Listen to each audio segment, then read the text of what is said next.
later in another heat. That's race number 8 for Trust Issues, and he's a half-brother to the brilliant Pretty Good.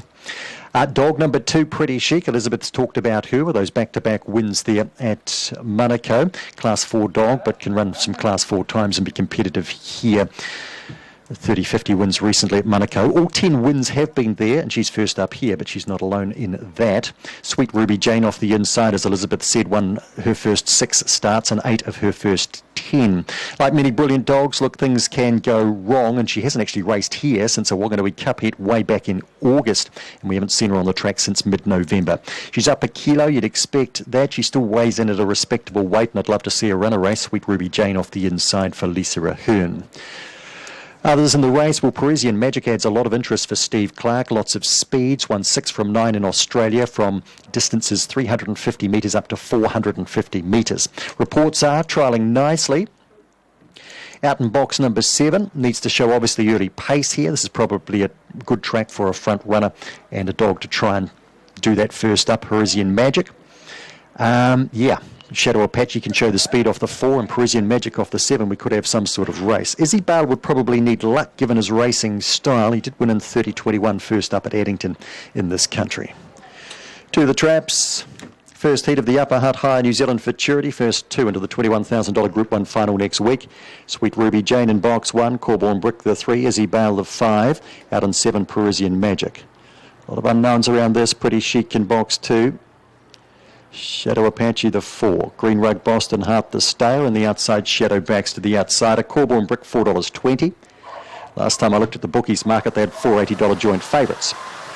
Bunny on the move, round it comes, set to break, first heat of the Futurity.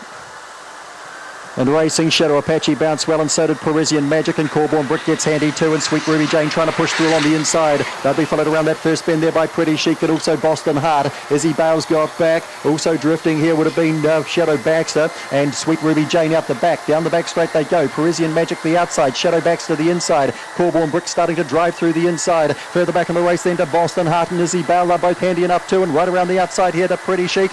On the corner here, it's Shadow Apache kicking hard. Corborn Brick the inside and charging the centre. Boston Heart to the line. Shadow Apache scores. Tremendous training effort. Boston Heart makes the final. Corborn Brick was third, then Izzy Bale, and they'd be followed across then by Pretty Chic. Behind those runners then to Shadow Baxter. Parisian Magic dropped out of the race, and Sweet Ruby Jane never looked happy.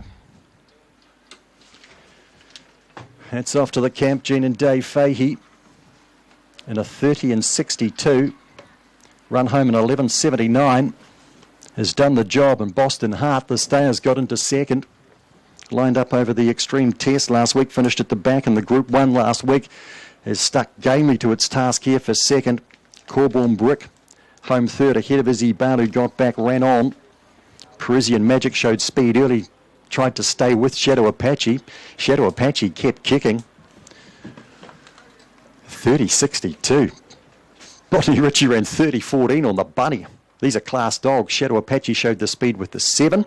Corborn Brick had a lovely run throughout. You would have expected him to qualify from there. Boston Heart stayed handy enough to them, though, with Pretty Chic just on the inside of that. And, gee, they packed up around the corner. 5.03, I think, was the lead-up.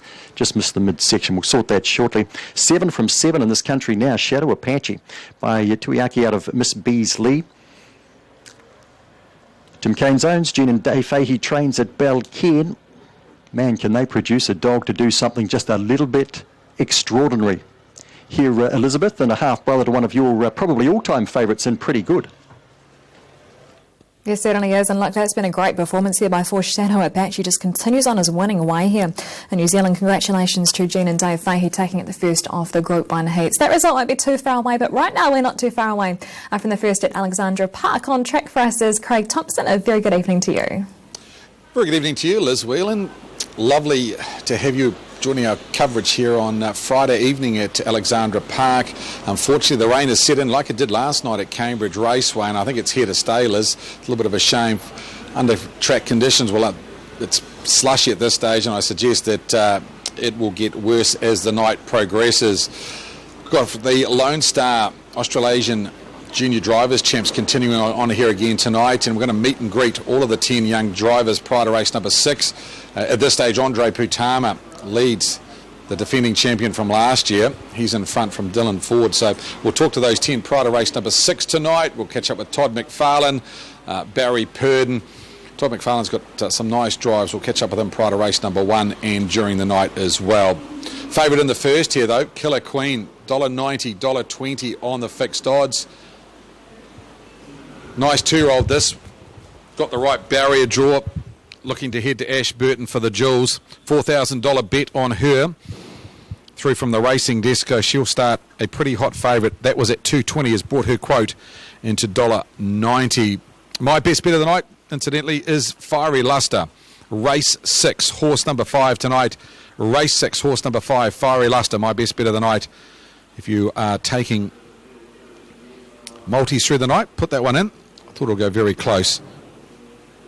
The leading driver, Andre Patama, takes the drive on it. Of course, we've got the Drivers' Challenge, the Stonewall Stud Drivers' Challenge in operation again tonight. Favourite was Tony Hurley earlier this afternoon. He remains favourite at $2.20. He's got no standouts tonight, but he's got a good, honest book of drives headed up by the likes of Eclipse Me in the first, the Almighty Johnson. He's got Snooky going round, San Diego Love. They're all chances, no standouts, but accumulatively, he'll pick up points during the night. Zach Butcher, 3.80 out of 4. David Butcher from 9 to 10. James Stormont, 10 to 11. Todd Mitchell stays steady. Todd McFarlane stays steady at $10. John Dunn from 11 into $8.50, and any other individual driver, and that'll incorporate the likes of Josh Dickey at $5. My number's in the first. I've gone outside the favourite on top here with runner number 2, Better Think Quick. 2-year-old filly, this by Better's Delight out of the very good mare Rona Lorraine. Josh Dickey takes the drive. Watched this qualify the other day and I thought, nice type, just like a natural 2-year-old. I thought with no second row here and Killer Queen, you likely leader, I thought it could posse up in the trail here, and from there I gave her a great each way chance. Race 1, horse 2, Better Think Quick, made her a bit of an each way special tonight. Opened at $8.50 into $7.50 at the moment, $6.10 on the tote. Danger obviously won Killer Queen. Very good winner at Cambridge 2 starts ago and ran on nicely behind Dream About Me in a good field last start. Big drop back in grade for her. She comes up with the inside draw. Many positives. 1 Killer Queen over the 2200. It's 2 to beat 1. 4 Eclipse Me was good on debut for Frank Cooney and Tate Hopkins last week. Ran second behind Millview Sienna. Tony Hurley takes the drive with Morris being down south with Shandale tomorrow. Lovely type by Real Desire. Eclipse Me and certainly in the mix here. And Joe's Dream, I thought a chance for Todd McFarlane. Caught up with him earlier in the night, and this is what he had to say about the filly by Gotta Go Collect. Thanks for your time, Todd. You got some good drives tonight. The first of them is Joe's Dream in the first. I thought she won a good race last week. Got home strongly for 5th. Yeah, I watched the video and it looked like it was quite a nice run. I've driven her at the trials a couple of weeks ago and she actually trialled up really nice. So, she's a good honest type and probably a definite trifecta hope anyway. That's Todd McFarlane's thoughts with his drive Joe's Dream in race number 1 tonight. Made up a lot of ground last week and I thought Barrier 3 will suit tonight. Never blasts off the gate, but will stay handy with no second row punching through. Should be in the first 4 settling down. I thought she's an each way chance. Best roughie in the race anyway at around about $8. We get the result from Wellington Greyhounds race number 4 tonight. Shadow Apache 471.50, Boston Heart 370, Corborn Brick 180. The Quinellas 37.20, Try 275.10. First 4, 4, 6, 3 and 5, $898.50. We'll have a quick chat to Aaron White prior to race number 1 tonight. The Sims Pacific Metals Fillies and Mares Mobile Pace. A very good evening to you, Aaron. Fields tonight, Alexandra Park, the smaller numbers, but there's a lot of interest. Horses chasing starts in the jewels and needing money, and a couple of nice debut runners early on in the program. Do you have a standout for the punters tonight and possibly a leg of the quaddie or a pick 6? Well, I'm with you. Fiery Luster. All over Fiery Luster in the third heat of the Lone Star Riccarton Australasian Young Drivers Champs for Andre Potama coming out of those premier meetings. So, all over Fiery Luster. I like Stars and Sound a bit too in the second heat of the Young Drivers Champs, and a bit of value tonight for me. Everybody knows I see Sean McCaffrey will do the driving tonight if it does. Step could certainly give the contestants distance in race 9, something to think about, everybody knows. In the first though, 1, 4, 8 and 6 for me, Killer Queen. Yeah, she was good in the Group 1 race last time, the Sire Stakes final. Group 1 form is Group 1 form. We saw that shine through in the last race at Cambridge last night with Are You Ready Girl out of that same race, picking up a nice win there in maiden company last night. 4 Eclipse Me well in the mix. 8, got to go Elect to Bet, the Better's Delight filly out of Elect to Live. Elect to Live was my first Group 1 call here at Alexandra Park and back in 2001, so we've always got to have her on side and her progeny coming through with this one, and we'll put in the 6 Happy to Go, 1, 4, 8 and 6 with the Yellow Bar Arm, the Sims Pacific Metals, fillies and mares to open the 10 races out of Alexandra Park tonight. A $25,000 pick 6, $10,000 bonus quaddie, the last quaddie on the program. Green light up for a starter Frank Phelan, and they're off in the Sims Pacific Metals. Joe's Dream's going to be the first off the gate. Better Think Quick is coming out fast. Killer Queen, no early speed. She'll go back to 3 back on the markers as they find the stables corner. Happy to Go sits out parked, and in the 1-1 Eclipse Me. Back in the field Dory D, and Got to Go Elect to Bet to be the last. Out to the 1850, Joe's Dream, Todd McFarlane takes up the pacemaking role. A length and a half. Better Think Quick in the trail for Joshua Dickey, one of 2 debutants in the race. Happy to Go is third and parked around the favourite Killer Queen. 3 back on the inside for Simon Lawson. Then Eclipse Me is Dory D and Gary Noakes getting around the field out 3 wide, and Got to Go Elect to Bet back last as I run through the lead time in 44.2. So Dory D having a play for the lead with Joe's Dream as they get to the end of the back straight. 1,500 to go. Joe's Dream though kicks up and will hold the lead. Better Think Quick on the inside is third and trailing. 1-1 now Happy to Go and Scotty Phelan. Killer Queen still 3 back on the inside. Eclipse Me and the Iceman Tony Hill, he's second last, and Got to Go Elect to Bet and Zach Butcher the last of the 7 as they swing off the showgrounds turn and work down the lane, and Joe's Dream with Dory D right there on the outside, opening quarter in 30 seconds neat.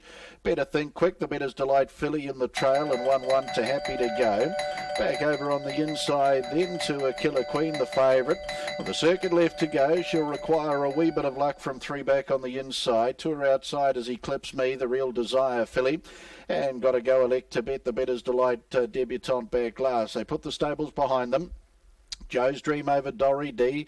Better Think Quick on the inside of Happy to Go. Then Killer Queen, Eclipse Me, and still Got to Go Elect to Bet back last. 30.6 that second quarter. Into the back in the Sims Pacific Metals. Joe's Dream narrowly from Dory D the outside. Better Think Quick waiting for the passing lane run, and Happy to Go's had a nice run in transit. 1-1 back on the inside. Killer Queen to her its outside then to Eclipse Me, and Got to Go Elect to Bet last. 500 to go. They turn on to the showgrounds turn final time. Joe's Dream starts to stoke up in front. Dory D just put in a rough one there. Dory D out of the 1-1 comes Happy to Go back on the inside then to a Better Think Quick out wider. Eclipse Me. Killer Queen's come away from the markers to get out wide, and Got to Go Elect to Bet up the inside. 29 and 6 third quarter for home. Joe's Dream Happy to Go. Better Think Quick. Eclipse Me. Got to Go Elect to Bet getting deep on the passing lane here. It's Joe's Dream with Better Think Quick and Got to Go Elect to Bet diving through on the inside. The 2 debutantes to fight it out, but Better Think Quick in.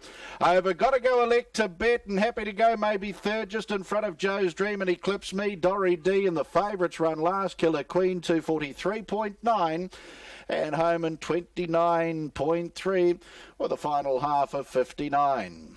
The 2 Better's Delight fillies on debut. Better Think Quick. Better's Delight filly out of the Group 1 performer Rona Lorraine. Rosslyn Stud Limited the ownership. John and Joshua Dickey's the role continues. Joshua doing the driving. Lovely run in transit. Passing lane. Deep on the passing lane. Got to Go Elect to Bet's come through nicely. And yes, Happy to Go just third in front of Joe's Dream. And up on the outside Eclipse Me to be the 5th and the first on the program. But the 2 debutantes here, Craig, fighting it out. Couple to follow out of the race 2 on the back of that.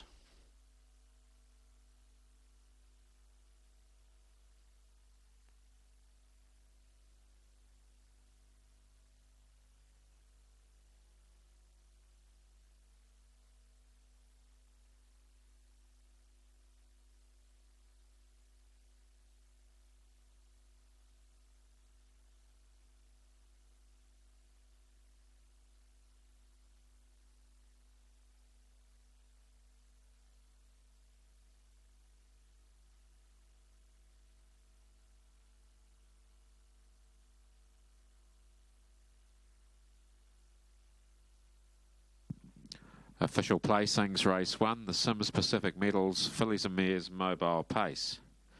286341. 286341. Horse 2, Better Think Quick, paced the 2200 metres on debut in 2:43.94. Mile rate of 1:59.9. Last 859, the 429.3. The margins are neck, 2 lengths, a nose.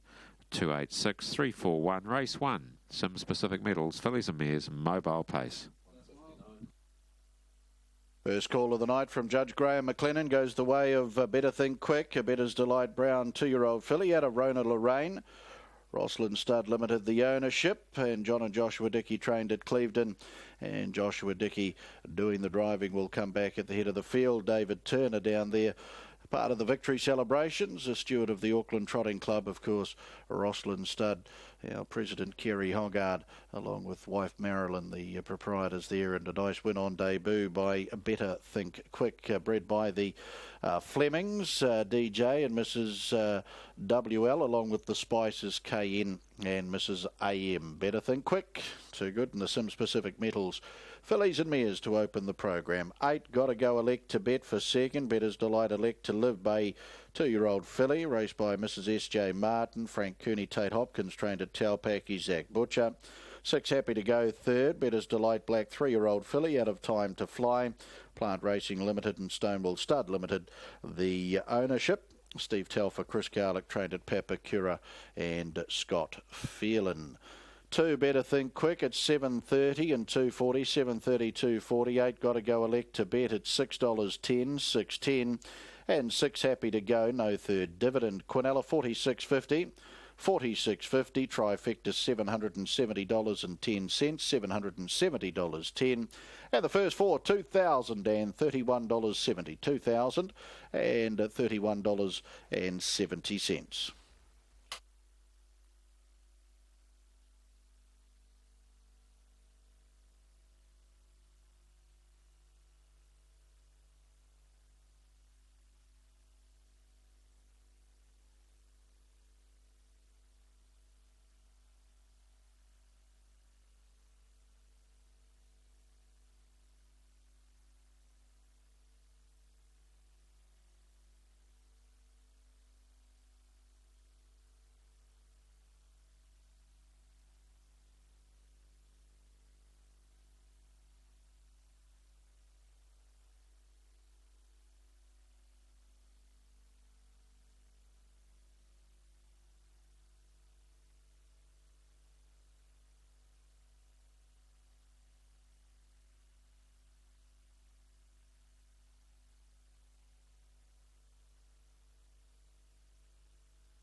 He should get a nice run over on the peaks, and from there, a horse that's won 2 maiden races in the past, albeit claiming maiden races, you think you'd keep up in a race like this. So that's the way I see it in race number 2. We're only about a minute out from a start. Number 6, Melina Lowe, is pretty short in the market too. Kurt Larson does the training and driving, and didn't actually comes out of that Southern Pursuit maiden event at Gore as well. Didn't get a lot of room, Melina Lowe. And but I thought just got out probably early enough for it to maybe run a little bit closer. Melina Lowe that day, I know she was held up, but yeah, I didn't really buy into the fact that it was a certainty beat by any means, the 6, so I just left it out of my top 3 or 4 here.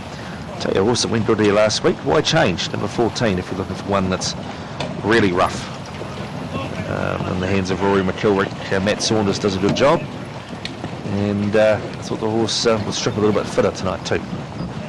Moving up. Gee, Snow Raker into 750. It's halved its quote.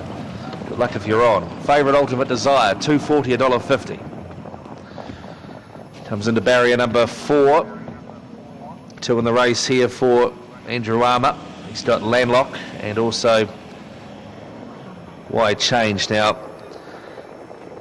there's a couple having a gallop down on the inside, but they've sorted themselves out now. Hokuri Hangover, Unruly. Round they come. 2,200 metres, first of the mobiles tonight. Down of a start. Hokuri Hangover about 5 or 6 lengths behind them. They're underway, and one of the first away now was Pure Grit on the journey fast. Also alongside Annie Fitz, who's going to kick up on the inside. Out wide are Melina Low, and down on the inside is Northview Hanover. Caught out deep now to the first turn is Ross Treva Victory, and between horses Ultimate Desire and Bully's Princess along the markers. A length and a half away then is Landlock. 2 lengths away is Bold Ruler. From Man I'm Good on the inside, Snow Raker it's outer. A length and a half away She's Wicked. 2 lengths away Why Change, and 3.5 away Hokuri Hangover is last of all. Into the back they roll 1,700 metres out, and the pacemaker is Melina Low. A length and a half in advance now of Annie Fitz in the trail. Without cover, on the outside is Ross Treva Victory. That gives a 1-1 position now as they work their way down the far side to Pure Grit. Locked away the inside is Northview Hanover. Then on the outside of that is Ultimate Desire. A length and a half away Bully's Princess on the inside, and Langlock the outer. The lead time was 44 seconds. 2 lengths away then is Bold Ruler on the outside of Man I'm Good. Snow Raker's got 3 behind him. A length and a half away She's Wicked. 2 lengths to Why Change. In a similar distance, Hokuri Hangover, about 15 lengths off the leader for the opening quarter, 32.5. The leader is Melina Low. Over in the trail is going to be Annie Fitz. Here's Ultimate Desire. The favourite sprung out now for Dexter Dunn, and it's going around to take over with a lap to run. So Ultimate Desire, the 2-year-old filly onto the lead. Over Melina Low. Now 3 back on the inside is Annie Fitz, and Ross Treva Victory still parked. 4 back the inside is Northview Hanover from Pure Grit 1-1. 1.5 away Bully's Princess, who left the page. 2 lengths to Landlock, 800 left to run. The second quarter comes up in 29.8. Then Snow Raker on the back of Bold Ruler. Man I'm Good buried away on the inside from Why Change. 2 lengths away She's Wicked, and 4 lengths to Hokuri Hangover. Down the side they work, 600 to run.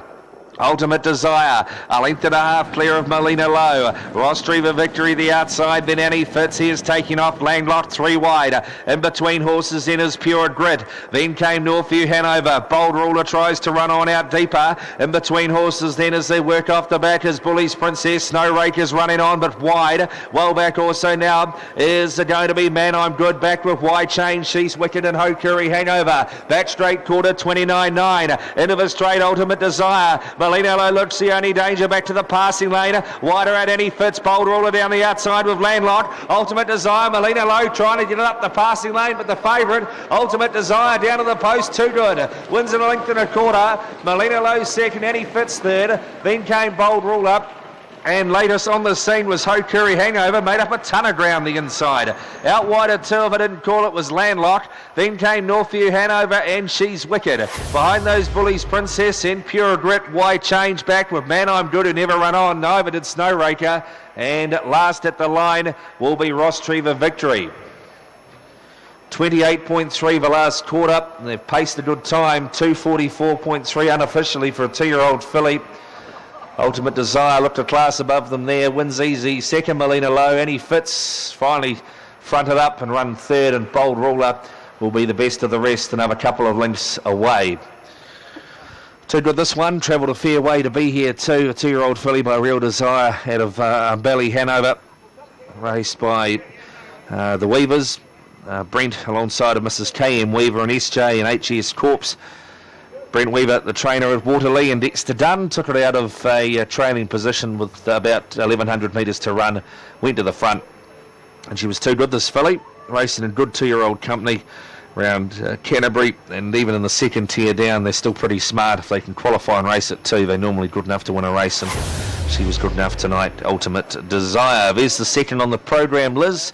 Race number 3 on the program is the feature trot of the night, the Keep It Clean handicap trot featuring Poppy Melder, who is harness jewels bound and will be a short price favourite. We're back for that at 6:20. Thanks very much for that, Jason. That's been a good one there by the favourite in race number 2. Number 5, Ultimate Desire, breaks through at start number 3 today, ahead of the 6, Melina Low, and number 3, Annie Fitz at good money there, has finished in 3rd position. That result won't be too far away. Right now we're back at Hattrick Raceway for race number 5. And here is the market. Right, okay, we've got 5 dogs paying $5 on final field win. We'll see if that changes as we're getting closer to start time. It is one of those races, but still very, very unusual. Check the Mail looks a big chance here, up 1.1 kgs, $5 180 fixed. I don't think I need to say that for Lisa Rahun. Check the Mail. Has broken 30 seconds here in the past. Finished 5th last, starting behind Corborn Brighton with a clear passage, certainly capable of figuring in the finish. I thought 8 Magic Emily was also a big chance here, $5 180 fixed, $3.60 $1.40 on the tote. She finished 3rd 2 starts back at Addington and behind No Attempt. Last time out she lined up in that Wanganui distance final. She got out to a great lead that day and then she just sort of slipped and ended up finishing 6th and behind Shandella. She jumps like that again. A big chance. Number 6, Miss Selfie, is one of the outsiders of the field, but she's the one that we're going to take a look at, finishing 3rd on Wednesday and behind Corborn Bright from box 4. Racing. Corborn Bright is out, where is she? Just okay. She's back in 3rd place. Ritzadeni goes to the lead. Coming after was Miss Selfie's Corborn Bright settles 3rd. Corborn Miami out wider on the track. Go back to Memory Lapse and Boston Spirit. Ritzadeni takes us off into the back by a couple of lengths here on Miss Selfie's. Corborn Bright's a length and a half back 3rd. They'll be followed through then by Corborn Miami. Just squeezing through on the inside of the... Okay, well, there were 2 laps to that race, but Miss Selfie, she did well. She's one of the outsiders here. I was surprised she was quite so long.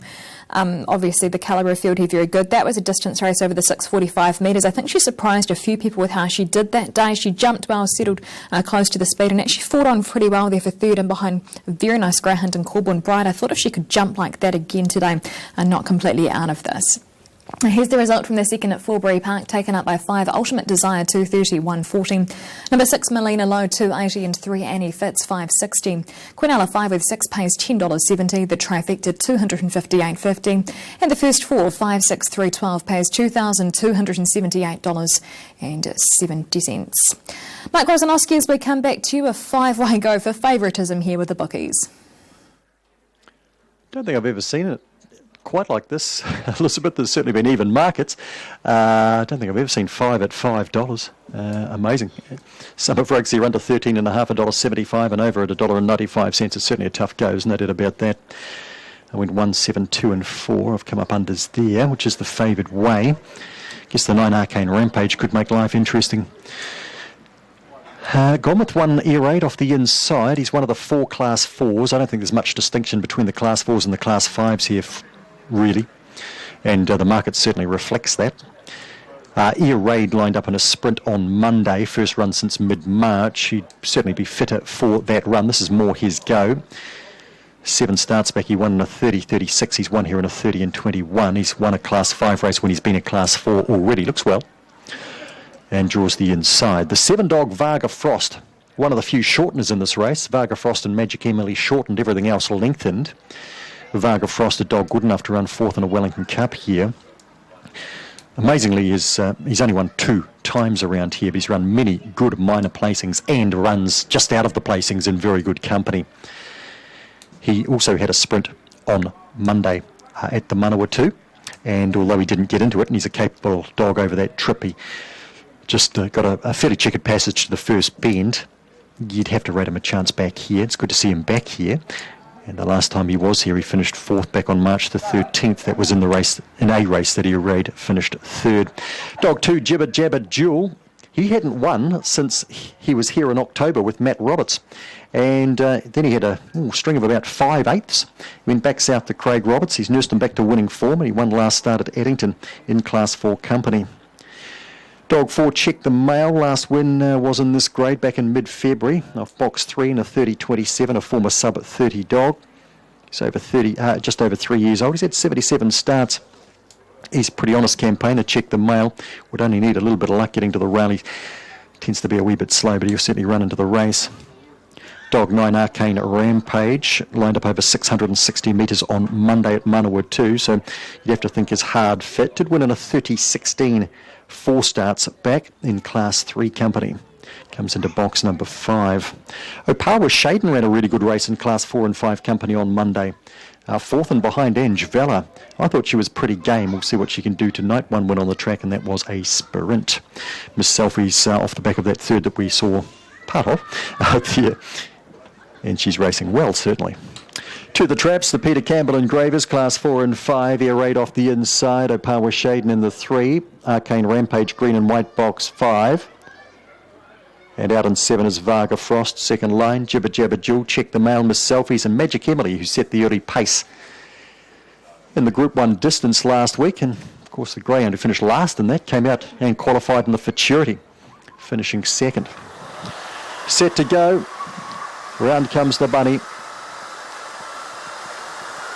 Racing, Air Raid stepped okay the inside. Magic Emily shows speed again out wide, and trying to go with it was Varga Frost into that first bend. Opawa Shaden pushing through along the inside, and also getting a drag through Jibber Jabber Jewel around that bend. Air Raid also sneaking up along the inside. Varga Frost being pushed back to 5th now. Then Check the Mail, and the last pair here are Miss Selfies and Arcane Rampage. Across the top they come. Magic Emily in front and hard to catch, a couple of lengths in advance of Air Raid. Opawa Shaden the inside. They'll be followed around there by Jibber Jabber Jewel and Varga Frost. Magic Emily sees it through, wins from Air Raid. Opawa Shaden held third. Fourth to go by Jibber Jabber Jewel. Check the Mail closer in with Varga Frost, then Miss Selfies and Arcane Rampage.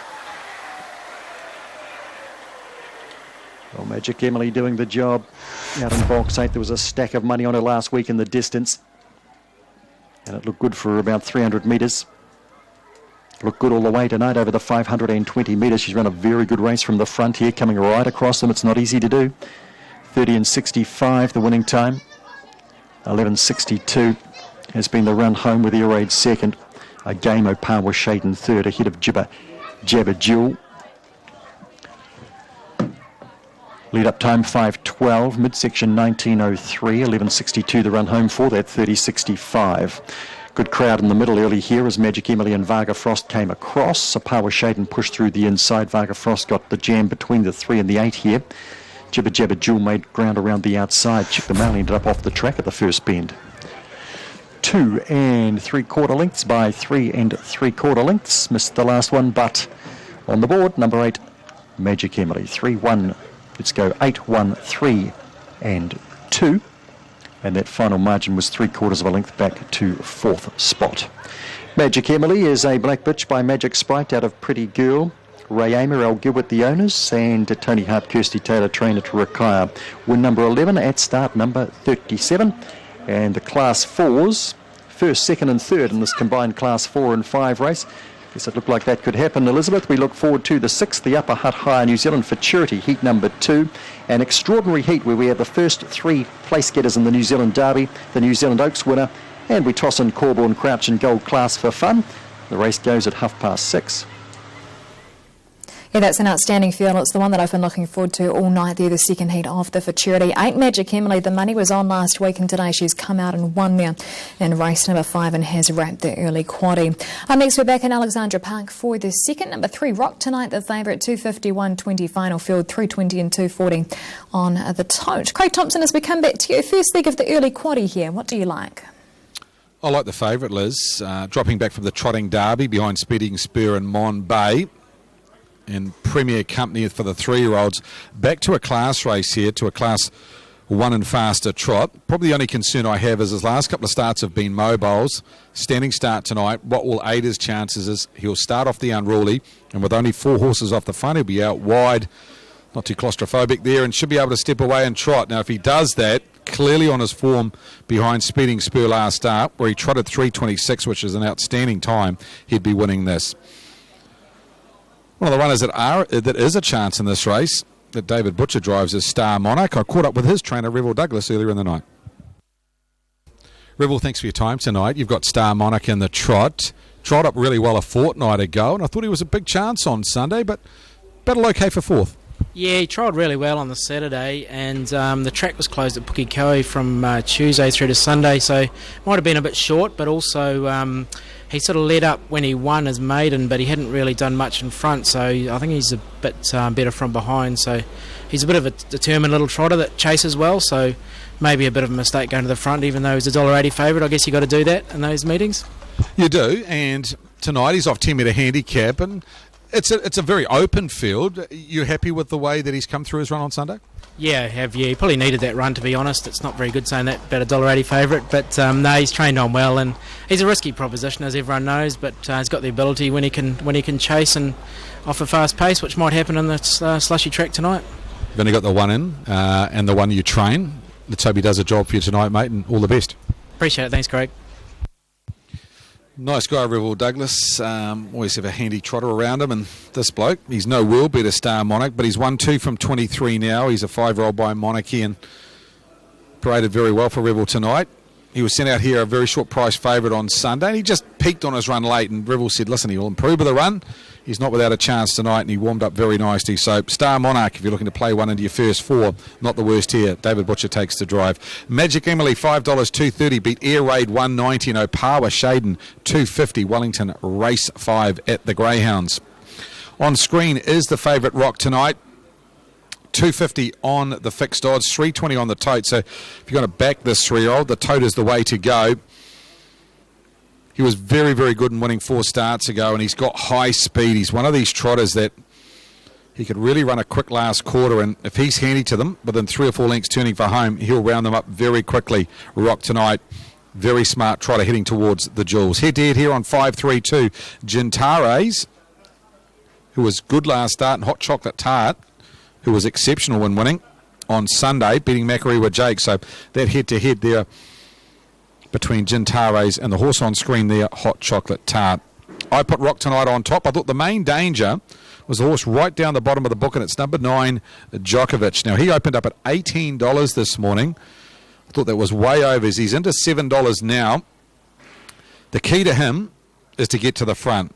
Like most of Luck Chin's runners, they like to freewheel, they like to get there, and they like to keep going. And I just felt tonight, with the way the handicap's set up of 10 metres and out wide and only 3 off the front, I thought he made step, get right round them and look to dominate in front. Now, if he did that, it'd be very hard to pull back Djokovic. He's a little bit underrated. I know he's only won 4 from 38, but a lot of times he's made mistakes at the start, and it's cost him any winning chance. I thought 9, Djokovic, the best roughie in the race. 5, Hot Chocolate Tart, you've got to put in. Nikki Chilcott trains and drives tonight. And best of the rest, 8, Makariwa Jake.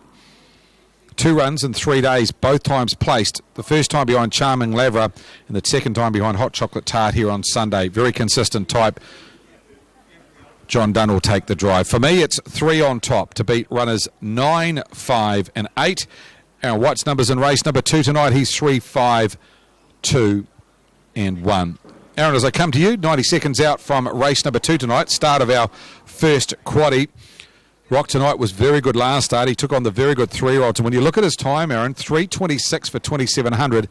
It's a pretty quick time. Yeah, it certainly was, and if he does everything right in this, he's going to take a power of beating, that's for sure, coming out of the Northern Trotting Derby.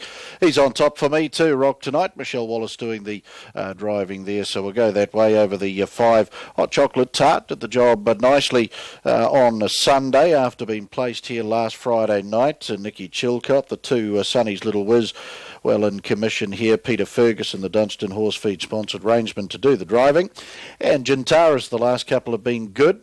Certainly well in the mix here too to open the early quaddie. 3, 5, 2 and 1. Just for our viewers around the nation too, that can make it out to Elabar on Sunday, Craig, between 1 and 3. They've got an open day this Sunday to view the weanlings for the upcoming autumn sale at Karaka. That sale will be staged on the 20th of May for the Northern Autumn All-Aged and Weanling sale. So if you want to view those weanlings from Elabar, 1 to 3 this Sunday, the open day, 480 Seagrove Road out there at Waiau Par, and 09 232 1800. And for further autumn sale details, they can be sought from Peter Lagan. Of course, the South also has an autumn all-aged and weanling sale, 027 4338 255. But if you're in the Pukekohe region or around Auckland, Cambridge, you want to go and look at those weanlings for that upcoming sale, 1 to 3 p.m. This Sunday, the open day at Alabar. 3-5, 2-1 for me, Craig, here in race 2.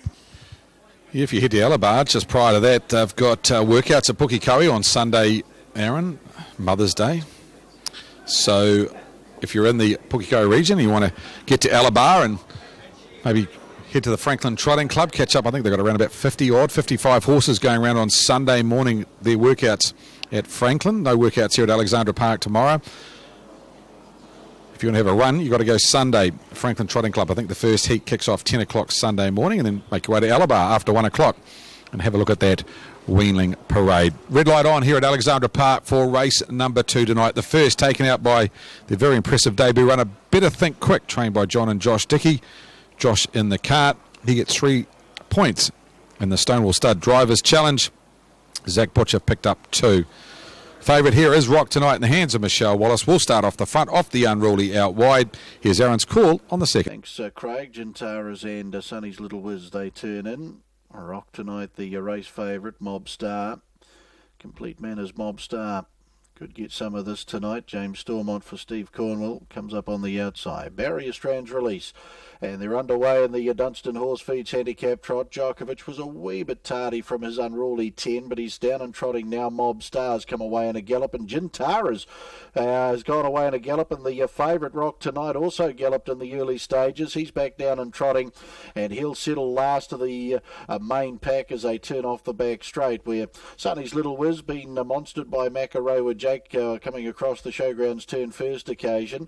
Here's Djokovic now progressing up on the outside as Rock Tonight's galloped again around the showgrounds turn here, and he'll go back to last now. Back on the inside, Hot Chocolate Tart is 4th. Then Monsignor Star Monarch, a break of 8 lengths. Mob Star, Rock Tonight around Gintara is the last pair. Dunstan Horse Feeds trot down to the judge and 2 to go. Makarowa Jake with Djokovic up on the outside. John Dunn at this stage not going to hand up the lead, but as they work the stables corner, Luckchin still pressing for it on the outside with Djokovic. Back on the inside then to Sonny's Little Whiz, then Hot Chocolate Tart Monsignor. 2.5 Star Monarch, a similar margin Mob Star. Rock Tonight second, last Gintara's last as they turn up into the back. Makarowa Jake with Djokovic up on the outside, and they go hoof to hoof, a length and a half then to Sonny's Little Whiz as Djokovic still working for the lead, but Makarowa Jake wanting to get up on the bit and really race Djokovic and will not hand up the marker line. Hot Chocolate Tart 4th, then Monsignor, Star Monarch, Mob Star. Rock Tonight will take a 1-1 on the back of Mob Star as they turn off the back and work the showgrounds turn, and Gintara's last 1:26 and 1 that lead time. So they sweep across the showgrounds turn, and Makarowa Jake does hold up the lead over Sonny's Little Whiz. Djokovic obliged to sit park now. Hot Chocolate Tart takes that opportunity to move away from the markers and get into the 1-1. Monsignor on the inside, then Mob Star, Star Monarch and Rock Tonight. And Gintara's had a gallop around the showgrounds turn, is now detached by a half a dozen. 31 and 3, the opening quarter of the Dunstan Horse Feeds handicap trot down to the judge, and Makarowa Jake will trot them into the final circuit, a length and a half. Sonny's Little Whiz, Peter Ferguson, the Dunstan Horse Feeds sponsored rangeman, getting a lovely run in the trail as they work the stables corner. Then Monsignor, Djokovic up on the outside, parked in 4th.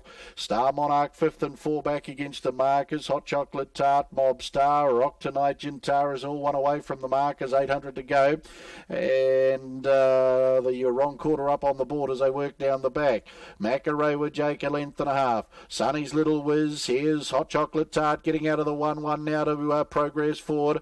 Monsignor the inside, Star Monarch, Djokovic has been pushed out 3-4 wide as Rock goes. Rock Tonight getting right into the contest now for Michelle Wallace. Mob Star's back in the field, and Gintara's last as they sweep across the top, 400 left to go. And our leader is still Macarena Jake. Right there is Hot Chocolate Tart. Sonny's Little Whiz waits the passing lane. Rock Tonight. Well, he's had an adventure tonight, hasn't he? Rock Tonight. He's still in the contest, though. Then Monsignor homeward bound. Hot Chocolate Tart goes to Macarena Jake. Rock Tonight coming strongly now on the outside. Then Sonny's Little Whiz. Rock Tonight goes to Hot Chocolate Tart. Rock Tonight. Oh, he's given them a start and a couple of starts too with a couple of mistakes. But look at him on the line. He's come away strongly. Big win, Rock Tonight over Hot Chocolate Tart, Macarena Jake, Monsignor fourth, Sonny's Little Whiz fifth. They were followed Mob Star, then Star Monarch, Gintaris and Djokovic, 330.3 and 29.6 was the final quarter, 59.9 was the half, and that's been most impressive after the two early mistakes, the one from the start, and then he galloped around the showgrounds turn first occasion too, Rock Tonight. No panic. Michelle Wallace Drive gets the son of Sundon home. You get a performance incentive bonus tonight too. Hot Chocolate Tart, good gutsy run second. Macarena Jake Game in third, and Monsignor. But he had a bit over this field. Craig Rock Tonight, considering what he did in the early stages of the race, he's finished it off quite nicely, hasn't he?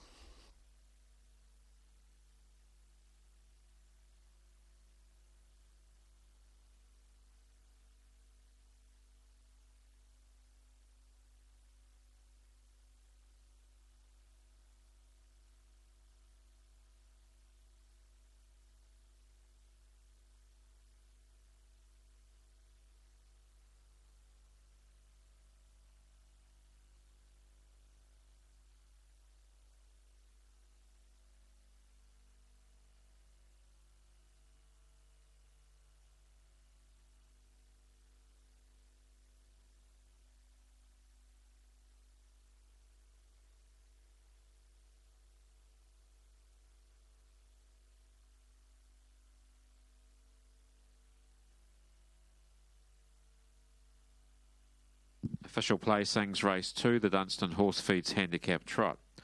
358-624. All official 358-624. Horse 3, Rock Tonight, trot of the 2700 metres in 330.31. Mile rate of 25.3. Last 859.9. The 429.6. The margins 3.5 lengths, 3/4 of a length, 2 lengths. 358-624, race 2, the Dunstan Horse Feeds Handicap Trot.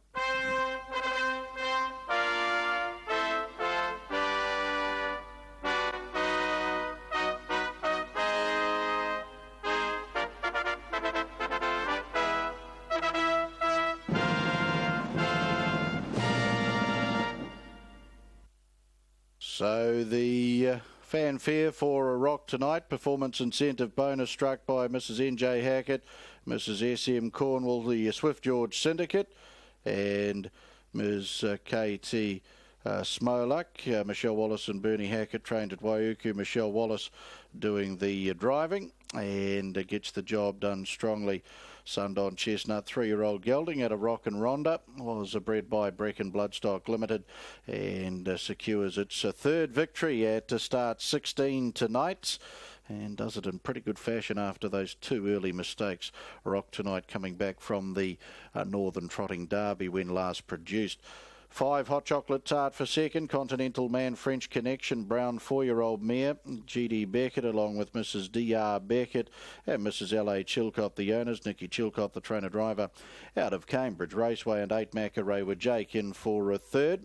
The Sundon Pride of Pomona, 5-year-old bay gelding for Mrs. N.J. Hackett, T.R.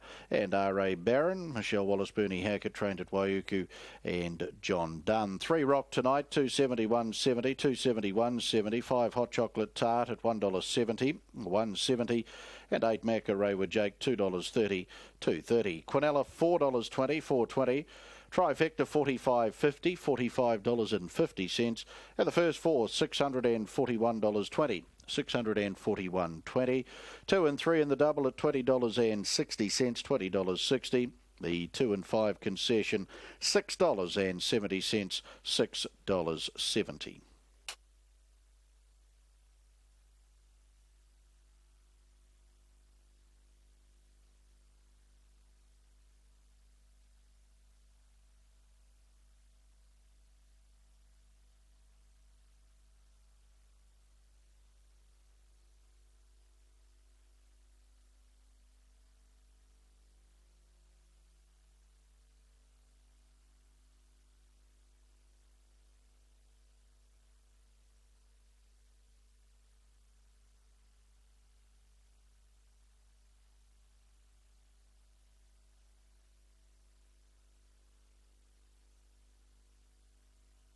would still be pretty close to favourite in this race, even off 60. But yeah, I just don't know about him at the moment. It would be interesting to see if Farm Life at Riversdale has helped him out of his form slump.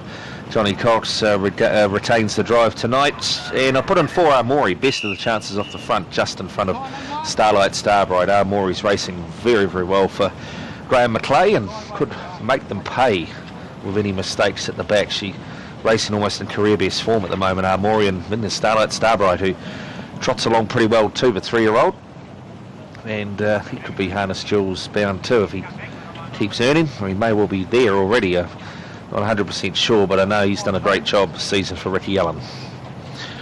So not too far away from coming up into position now for the Keep It Clean handicap trot, one of the features tonight. Starlight Starbright down in 1, Le Garçon now with Lionel Dobbs at O'Rari comes in alongside. Favourite Poppy Melda 20 behind, another superstar, no half hobbles tonight. So Graham McClay getting set on Armori. Moon Countess wants to back away. Bit of a fidgety front line, and they come. They're off and trotting, making a great beginning was Moon Countess. Lee Garçon down on the inside, trotted off the mark like a top. Deeper out on the track then is Armori. 2 lengths away, Starlight Starbright. Out a bit deeper, Chiola Bell. Then came another superstar. They break away by about 3 lengths now on Poppy Melda, who's safely on the journey. 8 lengths away into Jacket Jack, and another 10 lengths away into Jacket Justy, who is at the back of the field. Round they come, 2,300 left to run. Off stride, Starlight Starbright up ahead, and also Chiola Bell. Round they come, Le Garçon, and Sam Otley has the lead. 2 lengths in advance of Moon Countess, who lobbed into the trail. A length and a half away, third is Armori from another superstars on the charge forward. 3 lengths away into Poppy Melda. A length and a half away into Jacket Jack. Only 2 lengths to Jacket Justy. Now 10 lengths away Starlight Starbright, and 4 lengths to Chiola Bell. The Keep It Clean handicap trot field leave the straight. 2,000 metres left to run. Another superstar with the half hobbles off tonight rolls around and takes over. A length and a half in advance of Le Garçon. 2 lengths away, third is going to be a Moon Countess. A length and a half behind her is Armori. 2.5 to the race favourite Poppy Melda. 1.5 away into Jacket Jack, is followed by his new stablemate in Jacket Justy. Still 4 lengths to Starlight Starbright and Chiola Bell behind that. On their way down to the 1,600 metre mark. The lead time was 1:28.8. Another superstar shows the way. 2 lengths clear of Le Garçon. Armori peeled out now for McClay and is going round the outside quickly. It is now in the breeze for the moment. 3 back on the inside is Moon Countess. Poppy Melda 1-1. A length and a half into Jacket Jack on the back of Poppy Melda. 2 lengths away into Jacket Justy from Starlight Starbright on the inner. And Chiola Bell is still last of all, and about 12 to 14 over the field. Into the straight they come. 1,200 metres left to trot. The opening quarter, 32.2. And that's Armori putting it to another superstar. Graham McClay wants to lead with Armori. And he's still a half in advance on the outside of another superstar who kicks up on the inner. 1-1 and loving this. In front of it is Poppy Melda from Le Garçon back on the inside. 3 back on the markers still was Moon Countess from Jacket Jack. Jacket Justy follows that every step of the way. Back on the inside is Starlight Starbright and Chiola Bell last on the outer. Second quarter was 30 seconds. Into the back they roll. They start their third circuit. Another superstar. Now it kicks out a length in advance of Armori. Third is Poppy Melda. She's got plenty of options now as Le Garçon gives up the trail. Following Poppy Melda still is Jacket Jack. He's going back to the inside, McKilrick. Then came Jacket Justy, who did the same. 2 lengths away, Moon Countess. Deeper out on the track, Chiola Bell. Further back, Starlight Starbright and Le Garçon. 400 metres left to run. Third quarter comes up in 30.9. After the turn, they come another superstar in Armori. They continue their duel. Here's Poppy Melda, 3 wide, coming into it fast. Back to the inside and awaiting the passing lane is Jacket Jack and Jacket Justy down the outer at the 200 metre mark. Going to the lead, Poppy Melda. Jacket Jack the danger up the passing lane, and here's Jacket Justy storming home down the outer. Poppy Melda's in front. Jacket Justy flying home, but Poppy Melda duels bound. Poppy Melda wins 3/4. Second, Jacket Justy. Jacket Jack will be third. They break away 5 or 6 on Armori, another superstar. Further back, Moon Countess, Starlight Starbright. Next in Chiola Bell. First beat last in was Le Garçon. 29.4 the last quarter. 330.4 off the front. Smart win. Poppy Melder. And we'll trim it up a little bit, so sub 330 run here. Maybe even around 328. Poppy Melder. She had a great run, but she was too good. She sold off the Dominion winner, who was brave, Jack Adjusting. If they've gone 330 off the front, he must have gone around 326 and running second, which is a fantastic performance. And Jack third after taking all the shortcuts for Rory McIlrick. Another superstars galloped inside the last 50. May have trotted across the line, but we'll leave that to the Stipes. Poppy Melder, though, the better the night home, better than even money. In fact, less than even money, of course. Poppy Melder, Fuira Umea Invasion out of In the Sun. The BC and Mrs. P.E. Dent. Nathan Williamson's got a share. So too Mrs. R.M. and M.R. Jones. Nathan, the trainer at Royal Bush. And she's Jules bound for sure. Poppy Melder, she pockets another 4,600 tonight. And if she trots, well, she is a very, very good horse on her day, and she had a lovely run tonight. What a run, Jack Adjusty. He's certainly back. Trotting, well, must have trotted around 326 and change and getting beat tonight, which is a phenomenal performance. And Jack home third. Ken Dempster to wrap it all up before we head back to the studio. And Mark Cookson. Keep It Clean handicap trot. All placings confirmed. The winner is 9, Poppy Melder, then 11, 10, 4, 7, 3. The call again, 9, 11, 10, 4, 7, 3. The margin's 3/4 of length, a length and a quarter, 4 lengths.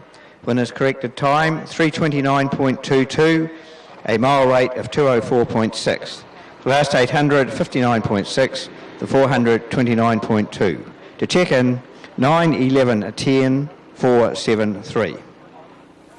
And if you boxed up Jason's tips, you got yourself the first 4. They were all well-backed runners, the top 4 really that finished. Poppy Melder was on the cusp of qualification, sitting in the top 12 at number 12 prior to tonight, had Santorini Sunset and Father Christmas right up there sniffing for a spot. But yeah, with this win tonight, Poppy Melder with the cut-off meeting at Oamaru not too far away, Poppy Melder certainly securing her place in the 4-year-old Ruby. Nathan Williamson, trainer and driver, and shares in the ownership. Got a good race coming up next here at Te Whanganui on trackside 1. It's the second heat of the New Zealand Futurity, and this will be one of the tougher heats here. You've got the likes of Dinah Vickers, of course, Derby winner, Derby runner-up, Corborn Maddies at single figures, the tote, but double figures there on the fixed odds, on the tote single figures. Corborn Crouch, though, of course, has been in great form of late too for Matt Roberts, kennel mate of Corborn Maddie. It's the favourite, 270, 250, option 106, ahead of Dinah Vickers and Aeroplane Ritzy, who's won its last 2, including winning here last week over Homebush Spook, and of course was the winner a couple of starts ago of the New Zealand Oaks down at Addington Raceway. Poppy Melder, 190, 150, Jack Adjusty, 180, Jack 190, Quinella 580, trifecta 1720, first 4 at 61.70 on the third from Forbury Park, which did wrap a TAB double, 5 and 9, 530, 5 and 11, 730, and the 559 treble 42.40. First leg of triple trio. It's a good evening to you, Mark Rosanowski. Certainly looking forward to this heat. Good evening, Mark. Yeah, it's a screamer, isn't it? We've been talking about it since the draw on Monday. We have lost one draw card, and Kilchurn, unfortunately, is out. But having said that, there's plenty of other draw cards here. I went 4, 8, 5 and 3. Number 4 in shot is Corborn Crouch. I'll whip through them quickly here. He's won 8 from 11 on the track. He's been beaten a nose in a Group 1. That was the Spion Rose back in December. He's 18 from 29 overall. He was in superb form coming into his last start, where he got skittled as Kissing Gwyneth came across his face there, and he nearly lost his feet. He did stay on all fours, but he was knocked to the back of the field and finished at the back of the field. Not always the quickest off the lids, but he can certainly explode that second and third stride, so we'll see what he can do today, Corborn Crouch. Sum of rugs, 3 options here, 1,006, under 14.5, 265, 15 or 16, $3, and over 16.5 at $2.40. Dog 8, Dinah Vickers, Derby winner. Not only do we have the Derby winner in here, we have the two place getters as well, Corborn Matty and TK Yappa, who are both at longer odds in this. Now, Dinah Vickers is really not in a good spot for him, and he could get hung out to dry box 8 here. Certainly Magic Emily showed him how to do it in the previous Canterbury Visitor, but this Canterbury Visitor doesn't tend to begin like that and has to work his way into the races. He's won 10 from 17. He's only once out of the money in 17 races. It's his first look here. He did win from box 7 at Ascot Park on the Horseshoe last start. He got a touch of brilliance, Dinah Vickers. Question is, can he get the right run from box 8? 5 gold class. Where's the gold? Fastest winner of the night at Addington 2 back on New Zealand Oaks night. Greyhound who travels from Dennis Schofield's team and has her first look on this track. Dog 3, Aeroplane Ritzy, the Oaks winner, won here last week too, although it was against much more moderate company. She's up 1.1 kilos in body weight. To the traps, Heat 2, Upper Hutt High, New Zealand Futurity. First leg of Triple Trio tonight too. Corborn Matty off the inside. Box 3 for Aeroplane Ritzy, 5 for Gold Class, and out in 7, TK Yappa. Second line, he's a Jessie off the ballot into box 2, followed down by Corborn Crouch, Peacock Princess, and Dinah Vickers, the favourite Corborn Crouch at 240. Lined and ready, first 2 into the $21,000 final next week. Here comes the bunny set. Racing, Corborn Crouch, just a moderate break and through on the inside. Corborn Matty bounds well out wider on the track. We've got Dinah Vickers trying to get up and around the outside of Corborn Crouch, who punches through, and the two favourites are hot on the tail of Corborn Matty. They get away on He's a Jessie, who settles third, then Aeroplane Ritzy, Gold Class, and back last of all, second to last was Peacock Princess and TK Yappa last. Corborn Matty in front, but Dinah Vickers hunts it down, moves up the outside about 3 lengths away, then to Corborn Crouch, starting to wind up further back in the race, then to Aeroplane Ritzy and Gold Class. Dinah Vickers bolts clear. Who's going to land second? Corborn Matty's through. Corborn Crouch is third. They'll be followed across by Aeroplane Ritzy and Gold Class, Peacock Princess, He's a Jessie, and TK Yappa at the rear. Canterbury Visitors doing it from the 8 tonight. Dinah Vickers. What's he clocked? 30.02. 30.02. With a run home of 11.48. The first heat was 30.62. And he was hunting down Corborn Matty. This has been the same Quinella as the New Zealand Derby. Corborn Crouch, he's missed through. He'll be the fastest third so far, so he's a good chance of making the ballot. The first 3 placings were pretty much determined by the first bend because Corborn Crouch didn't get away that fast, but Corborn Matty did, and Dinah Vickers was coming across with Peacock Princess, and Corborn Crouch was showing that usual speed up the centre because he was untouched. Peacock Princess whacked into Gold Class there, and it left the 1, the 4 and the 8 to sort it out. And the others, some good dogs amongst them, were just off the back of some pretty strong dogs and couldn't do the business. 7 lengths. 30.02, 11.48 the run home. 7 by 1 1/4 by 3 1/2. Other sectionals yet to pop up. 8, 1, 4 and 3. Dinah Vickers. He's by Barcia Bale out of Kristen Bale. Brendan Wheeler owns. Craig Roberts trains. And I can tell you Corborn Crouch has clocked a 30.55, so he's run faster than the first heat and significantly faster than Corborn Brick, who ran 30.73. That's the second heat, second half of the show to go here. Mark, race number 7. We've got a Class 5 heat, Premier Sprint heat at 7 o'clock. Next up for a first leg of a double treble place 6. You're looking forward to that one, and then race number 8 will be the third heat of the New Zealand Futurity. Dinah Vickers, $3 and 140 number 8, 1 Corborn Matty $2.80, and 4 Corborn Crouch $1.40. 1 and 8 Quinella $17.20, trifecta 814 72.30, and the 8143 first 4 $232.40. 8 and 8 double $12.90. 8 and 1 concession $80.20, 80.20, and the 4, 8 and 8 treble $50.80. And after one leg of the triple trio, 748 live in the TT. We'll take a break on trackside 1 on the other side. We're back with Craig Thompson under the ribbon of light at Alexandra Park.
TAB Trackside 1, great to have you along, or great to be joining you on Trackside 1 this Friday evening. Of course, our 2 harness venues, and we are going through those futurity heats there at Wanganui tonight for the Wellington Greyhound Racing Club. Still plenty of action to come. Got the Pick 6 and the big bonus quaddie to come tonight too, which both of those there at Alexandra Park, and that's where we turn our attention to now with Craig Thompson. Craig, next race on the program, we've got the ex-Southerner, now with Andrew and Lynn Neal, of course, lined up in June last year by Changeover, who's going well siring at the moment, and of course that last run in June was behind Art Union.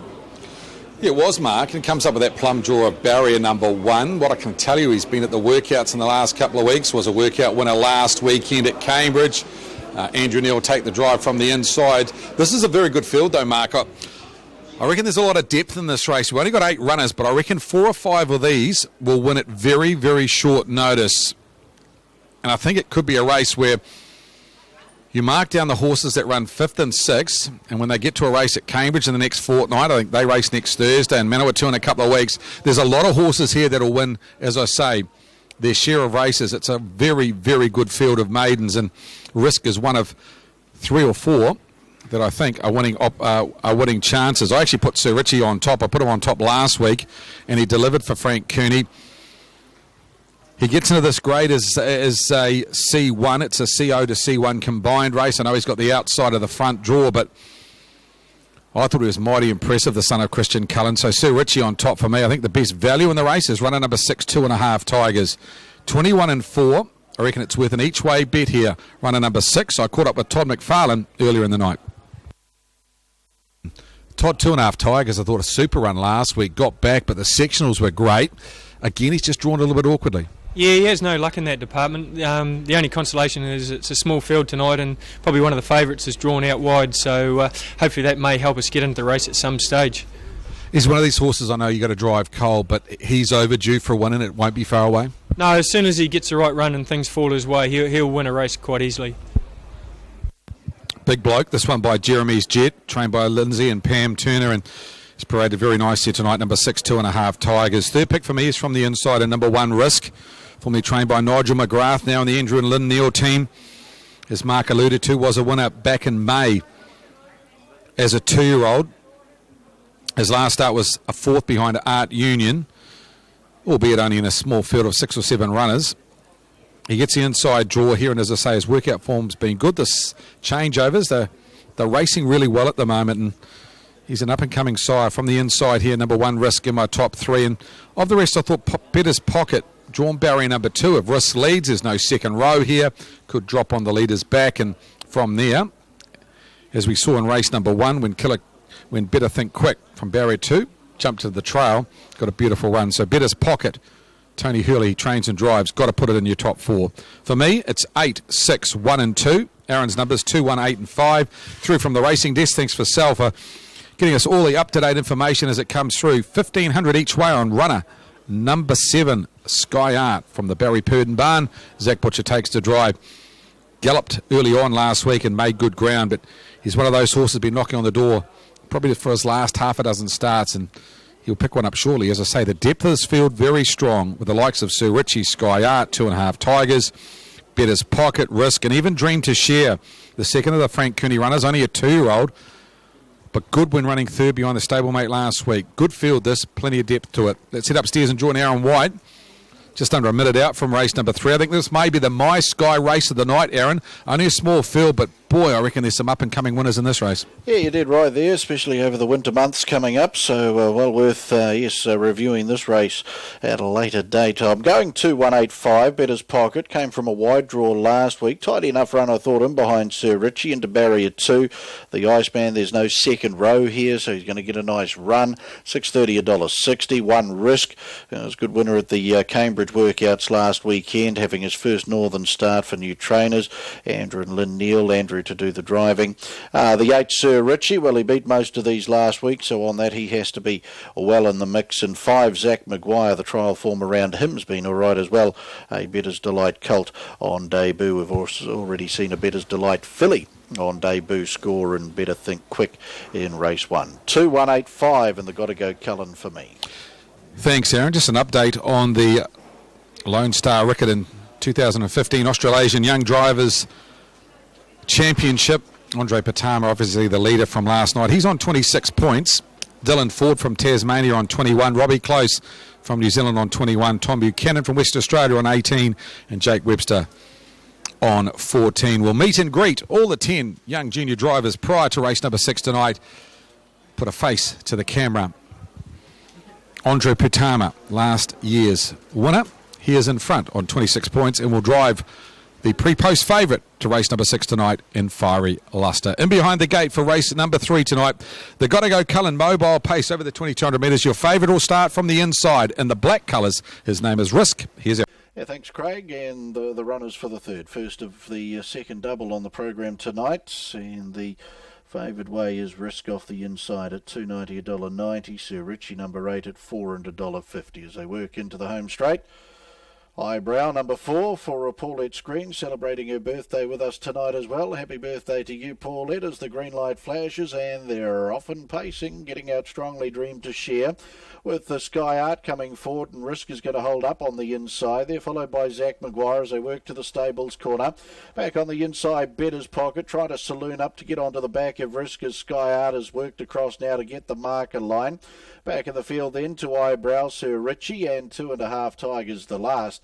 1800 left to go on the third of the program, and Sky Art and Zach Butcher round to lead over Risk and Andrew Neal in the trail, and 3 back Dream to Share. Better's Pocket will come away from the inside for the Iceman Tony Hurley, and Sit Park with Eyebrow taking up that spot on the marker line. Zach Maguire, the Better's Delight debutant, 1-1 for Simon Lawson. They're followed by Sir Richie, last week's winner over many of these. David Butcher back second last, and 2.5 Tigers last. 42 and 3 the lead time as they sweep across the showgrounds turn, and Sky Art getting along with business nicely in front by 2 over Risk, and they're followed by Dream to Share.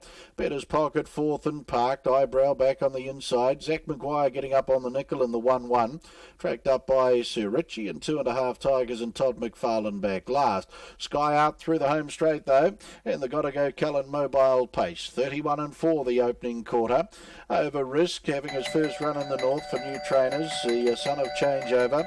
He's getting the lovely drag in the trail, and Better's Pocket inching closer up on the outside with a circuit left to go as they work the stables corner. Then Dream to Share 3 back on the inside for Jimmy Storm, onto its outside Zach Maguire. Eyebrow and Philip Butcher 4 back on the inside, to its outside Sir Richie, and 2.5 Tigers back last. 800 left to go in the second quarter and 31. Sky Art into the back, Better's Pocket to its wheel now second and parked. Risk has enjoyed the glorious run in the trail, and Zach Maguire, he's been over racing for the last 1,000 metres in the 1-1. Back on the inside, Dream to Share, its stablemate a length back off that Sir Richie, then Eyebrow, and 2.5 Tigers. Gotta Go Cullen pace into the back straight coming up. 500 left to go as they make it onto the showgrounds turn now, and Sky Art travelling nicely. Better's Pocket a half a length away. Risk waiting the passing lane. Zach Maguire 1-1. Then the stablemates Dream to Share the inside of Sir Richie, who takes off now. 2.5 Tigers will track the second favourite into the race. Eyebrow last, homeward bound. Better's Pocket goes to Sky Art. Zach Maguire out of the 1-1. Sir Richie down the outside, and Risk on the passing lane. Zach Maguire goes to Better's Pocket. Sir Richie closing in, and 2.5 Tigers. Risk on the passing lane. Sir Richie will go back to back. Sir Richie over Risk, and Zach Maguire, good run after over-racing through the race. They were followed by 2.5 Tigers Eyebrow, then Better's Pocket, Dream to Share, and Sky Art knocks up to be the last 2:43 and 2. 27-6 the final quarter, 58-4 was the last half. David Butcher with a good confident drive too, wasn't it? Got off the back of Zach Maguire at the 120, and Sir Richie, the son of Christian Cullen, goes back to back in good fashion. Risk tidied resuming run, first run in the north, and Zach Maguire, after over racing through the race, he's found the line okay. Zach Maguire on debut, he'll take plenty of experience out of that, and 2.5 Tigers working home down the outside to make up the first 4. Gotta Go Cullen mobile pace to Sir Richie.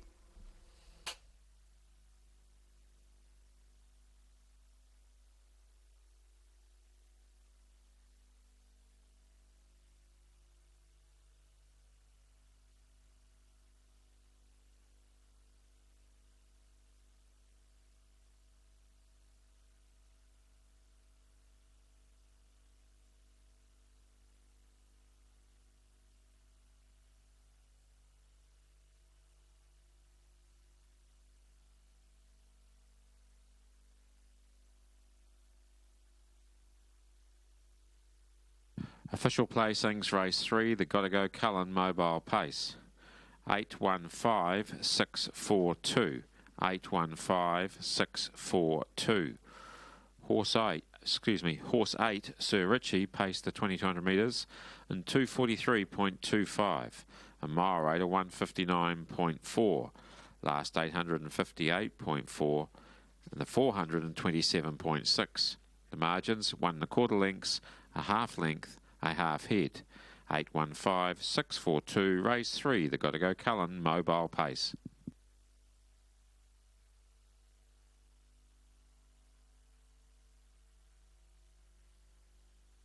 Sir Richie to come back at the head of the field, raced by TP Fleming and Mrs. J.E. Fleming. Congratulations to you. And 2 at start 4 for your Christian Cullen Bay 3-year-old gelding out of Wicklow Express to come back at the head of the field. David Butcher, good, cool, calm and collected drive on Sir Richie to go back-to-back after a good maiden victory last Friday night. So bred by B. Fleming, Frank Cooney and Tate Hopkins trained at Taupaki.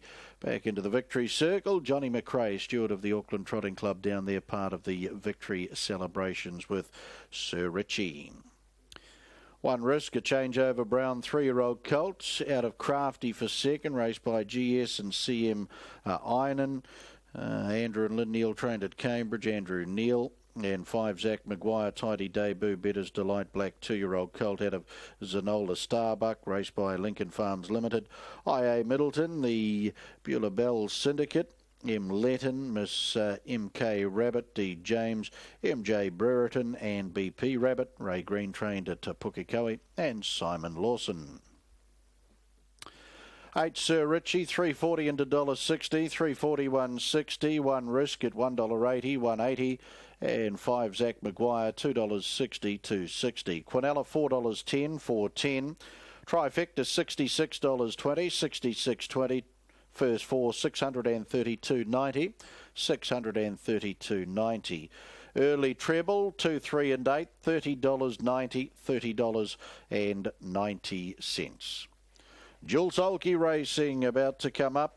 The Jules Solke race, we have Stu Ashby, Lynette Ashby, Alistair Hassel, Mike Sprague and Rory O'Connor to do battle over 1,200 metres here at the park.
Runners in behind the yellow bar arm for the corporate dual sulky race tonight. Stu Ashby and Little Racer in the yellow colours. Lynette Ashby and Shelley Beach Express in the pink. Alistair Hassel and the Hassman in the blue. Michael Sprague, Bonaccord Boy in the purple. And Rory O'Connor and Grandpa Rory in the red jacket as they work into the lane. 1200. Set and ready, corporate dual sulky action, and we're racing. And coming out strongly is Stu Ashby and Little Racer to go and get the early lead here over Alistair Hassel and the Hassman. He'll settle down in second, followed by Michael Sprague and Bonaccord Boy as they work the stables corner. Back in the field then to Lynette Ashby and Shelley Beach Express. And back last will be Rory O'Connor and Grandpa Rory. So they head out to the 800 metre mark. And Little Racer and Stu Ashby, they take the dual sulky corporate field into the back. Leading by a length and a half over the Hassman and Alistair Hassel in the trail. Three back on the inside, Bonaccord Boy and Michael Sprague. Back in the field there was Shelley Beach Express and Lynette Ashby looking to take off. And to get onto its back is Grandpa Rory and Rory O'Connor as they pace to the end of the back straight. 500 to go. And about to work onto the showgrounds turn and the leader Little Racer. Stu Ashby in front, coming forward strongly on the outside. Shelley Beach Express and Lynette Ashby. Waiting for the passing lane, the Hassman and Alistair Hassel in the 1-1 and getting a lovely drag into the races. Grandpa Rory and Rory O'Connor. Back on the inside then to Bonaccord Boy and Michael Sprague as they come for home. Little Racer, Stu Ashby, Lynette Ashby right there with Shelley Beach Express. Around those comes Grandpa Rory and Rory O'Connor, and up the inside the Hassman and Alistair Hassel. And then further back in the field is Bonaccord Boy and Michael Sprague down the outside as they drive for the prize. Who's going to get it? It's going to be Stu Ashby. Little Racer will just get the win here. From on the inside was the Hassman and Alistair Hassel. They were followed then working home Rory O'Connor and Grandpa Rory for third. Then Bonaccord Boy and Michael Sprague. And back towards the tail was Lynette Ashby and Shelley Beach Express. Tight in the finish. It's Little Racer will get the job done. Number one, Stu Ashby in the yellow jacket. Beating out down on the passing lane. Coming through strongly was the Hassman and Alistair Hassel. Number three, that'll get to second, and Rory O'Connor and Grandpa Rory in the red jacket down the outside in for a third. They were followed then by Bonaccord Boy and Michael Sprague and Lynette Ashby and Shelley Beach Express. Dual sulky racing at its best. Test 1, 2, 3. And plenty of grits on the faces of our drivers out there too. Getting the full experience under the ribbon of light here at Alexandra Park tonight with the dual sulkies. Of course, you can get your family, friends, acquaintances involved in a dual sulky race here at the park. Simply pick up the phone 630 5660 and we can guarantee your pulse will be racing for the rest of the night after getting out there and doing what the professionals do behind these well-trained standard breds for our 1200 metre dual sulky races. We'll have Dwayne Ranger, our roving Alexandra Park TV reporter. He'll come in and sub for Well, Michael Lynette, Kieran tonight. how did you enjoy that? Was that good fun or what? To you, Dwayne. Fabulous, Dwayne. It was awesome. I don't think Shelley Beach Express did very well, though. Oh, did he win? Stu Ashby did win, so I believe you know that man. Yeah, bastard. Well, just quote you on that, but honestly, good feeling. Yes, no, it was lots of fun. As they say, keep your mouth closed, though. Have you ever sat behind a horse before? No. And would you recommend this to other people? Certainly, it's a great thrill. Well, thank you very much, Lynette, and we must leave the guiding rights in the family to the winner, Stu Ashby. Stu, if you'd like to come in, congratulations, sir. Out of 10, what incitement levels did you have there? Oh, it was good. Certainly an 8. An 8, mate. Well, you led from go to woe. You had a good driver with you. What was it like? Just a big handful of horse there? Oh, yes. It was cool. And turning for home, did you feel like you had a wee bit left, or...? He really put it on at the last step. When he felt the other ones coming up behind him, he knew it was time to go. Good stuff. And would you recommend this to your friends? Yeah, absolutely. Well done, Stu. You're the winner tonight and the Magic Yellow Man. Thank you. Well, Alistair, how are you, mate? Come and have a chat. How did you enjoy that? Great, mate. Yeah, it's a lot different being out there on the track, and it's a bit harder to not bag the driver in the future, I guess.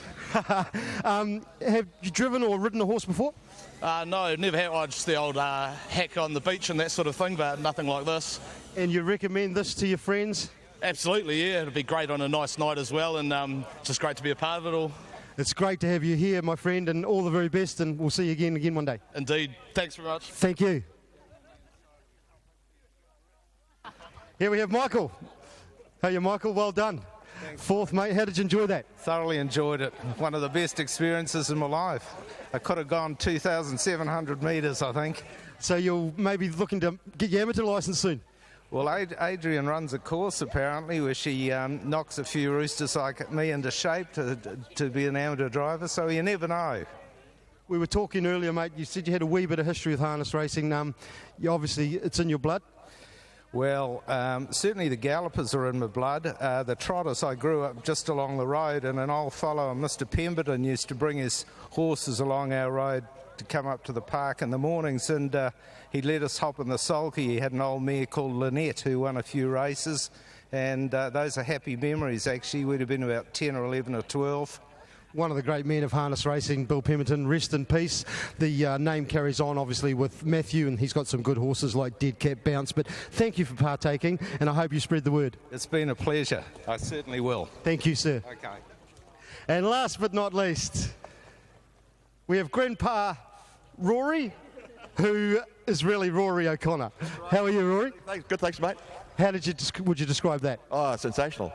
Sensational. Did you feel you're going pretty quick? Oh, going quicker, right? The trouble with the goggles are blocked up and I couldn't see anything in this rate. So you'd have a lot more respect for people like David Butcher, Tony Hurley, etc. And Jay Abernathy. And Jay Abernathy. Jay Abernathy's a wonderful, wonderful driver, and it's great to have you here, and you'll recommend this to your friends? Oh, absolutely, yeah, absolutely. It's a thrill, yeah. Thank you very much for being a part of this tonight, and all the very best. Thank you very much. Thank you. It's Dwayne Ranger just signing off from the Jill Sulkies. We've had a great race tonight, and your winner was Stu Aspey, little racer who dwells from Shelley Beach. Tags as mentioned by Mark Cookson, and Winfield Winter has won a Class 5, was from Box 1 in late March when Allegro Class was third, has had a good record from Box 4 in lower grades, Winfield Winter. The one dog Big Boy Dino steps up to Class 5 here. He won Class 4 from Box 2 starts back. He is a noted railer. He should be pretty happy off the inside here. First 4 go through to the final next week. It's only worth a couple of $100 more than normal, so it's not a big deal, the Premier Sprint as such. Another heat coming up for that. Thereafter, Narahoy ran recent seconds to What's Up G and Sweet As Bro. The one behind Sweet As Bro was beaten nearly 4 lengths, but it was the fastest time of the night. Won a Class 4 race, 5 starts back now it is. Semantics ran a good third in restricted age field, but it was a pretty strong field last week. Has since had a miss at the Manawa 2. Jumps off box number 3 tonight, Semantics. It's tough for her at the Class 5 level, but she's actually been racing fairly well in some good fields. Super Zip Zip won a Class 4 from box 1, then actually got crowded onto the rail from box 1 at Manawa 2 on Monday. And Waterbug the outside, plenty of speed, but whether she can get across a field like this at her stage of life now is another thing, and she had box 8 last week, finishing 5th, as we get the all clear through. To the traps, first heat of the Premier Sprint. Class 5s over the 305 metres. Big Boy Dino off the inside. Semantics has the 3. Gold rug there for Super Zip Zip, and out in 7 is Allegro Class, who is the favourite at $2.70 on the tote. Second line about to go forward here. Narahoy, Winfield Winter, Winning is Easy, and Waterbug. A competitive go to the first bend here. Ray Udy rolls the lure, the rabbit's on the run. Here it comes, we're about set to break. racing. Big Boy Dino beaten out squarely there by Narahoy, goes straight to the lead. Waterbug out wide's going well, and Winfield Winter's hunting up as well, up and around the outside. Goes with big strides here, Allegro Class, but is trapped wide. They'll be followed then by Winning Is Easy, starting to work into the race further back in the field here to Super Zip. Down they come, and Narahoy kicks clear and scores nicely from Big Boy Dino Semantics the third. They'll be followed across then by Winfield Winter. Winning Is Easy, Allegro Class couldn't get around them, further back to Super Zip and Waterbug. Narahoy double figure odds here for Graham and Jen Clark. Big Boy Dino Semantics make up a pretty good trifecta first four coming up here. With a winning time at 17.72. Run home has been 10.71 with a lead up of 7.01 here. Narahoy established a handy break across the top from Big Boy Dino. Winfield Winter Semantics got around it. Winning Is Easy, Allegro Class didn't jump quickly enough. They tried to make up ground mid-race, but it was too tough, and Narahoy away to score nicely from Big Boy Dino and Semantics. Winfield Winter home in fourth spot. Having a look at them from the hop here. Big Boy Dino missed the kicker shade. Narahoy beat it for speed, got to the lead from Winfield Winter. Semantics had a bit of work to do here. Winning Is Easy. Allegro Class, they're stuck midfield here. Allegro Class tried to make a run round the outside, but as fast as it was going, the ones on the inside were going just as quickly and saving ground. 2 lengths by 1 1/4 lengths by half a length have been the margins. Number 2, Narahoy, a black dog by Thrilling Louis out of his Eurosty Lifestyle Syndicate owned. Graham and Jen Clark trained at Kaitiiki National Park, and it's win 14 at start 83. Next up on the track, race 8, Upper Hutt Higher New Zealand Futurity, heat number 3 over the 520 metres with 9 and 10 out, and we're underway. Mark at 7:30. Thanks, Rozzo. Narahoe getting home at 10:50. I think I'll owe Ryan Bradley a chocolate fish, as he was saying it in my ear while I was getting set to head to Rozzo, and Graham and Jen Clark pick one up there in heat number 1 of the Premier Sprint. We'll get back to Rozzo for that third Futurity heat, first 2 into the final in the Futurity at 7:30. TAB Trackside 1, we're back at Alexandra Park for the next, back with Craig Thompson, and very persuasive, the favourite here in the trot race number 4, Craig. Yeah, Mark, she is. She's been in great form of late. 2 placings behind San Diego Love and All Royal Gal. 220 the book, 240 the tote. Jack McKinnon takes the drive. I put her in my top 3, Mark. I found a spot for her in second. I do like the horse at the top of the book here, to Bjorn, trained by Richard Brosnan. Peter Ferguson takes the drive. The reasoning is down from C2 to C1 last week, and I thought it ran on really nicely. It's been consistent of late. Horse that races on the speed, and just thought 450 this morning, 340 now. Still probably the 340 will hold up on the fixed odds more than the $3 on the tote. So runner number 1 on top for me, in front of 5, very persuasive. 8 Cyclone Lucky 7, and Jasinski always races well when there's a bit of moisture on the track, and I thought she's not without a chance here. So it's 1, 5, 8 and 6. Todd McFarlane, he takes the drive on stable runner Cyclone Lucky 7. This is what he had to say.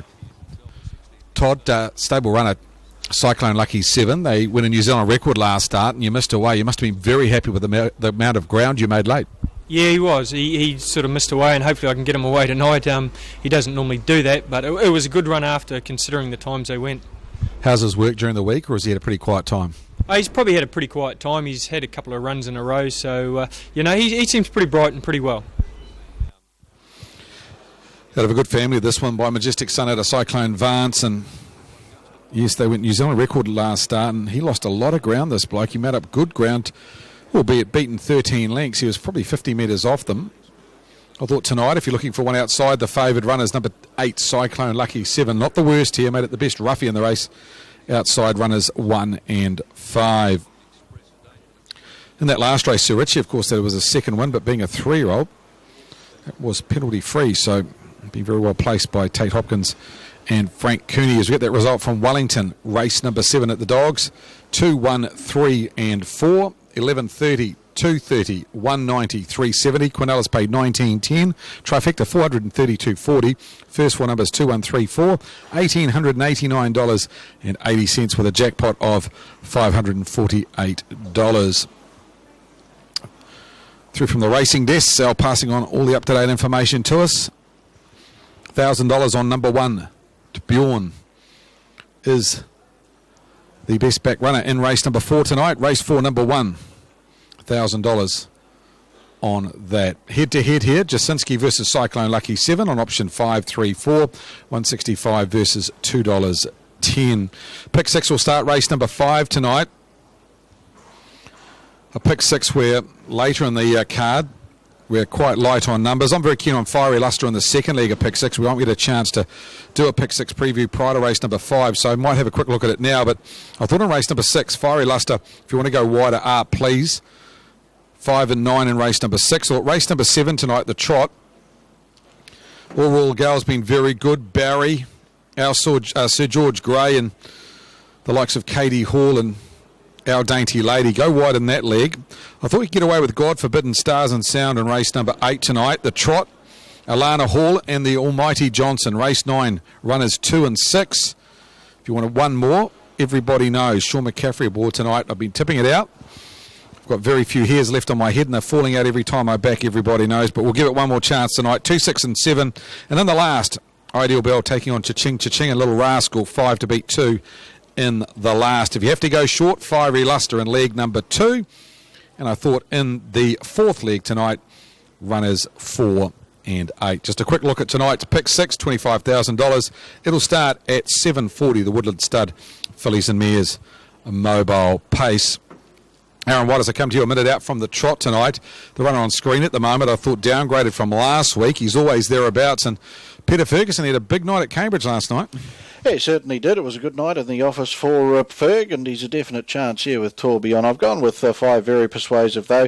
She's been doing a good job since coming north. The Peak is a spare mare. Mainly those runs have been over the 2200. Faces a 27 tonight. Jack McKinnon to do the driving. Tourbillon, yes, certainly well in the mix after taking on All Royal Gal in its past couple. 3 Ace Moment. Well, I should say 3 Hanover to Cash in the mix here. Michelle Wallace running for a performance incentive bonus tonight. Did have every chance last Friday night.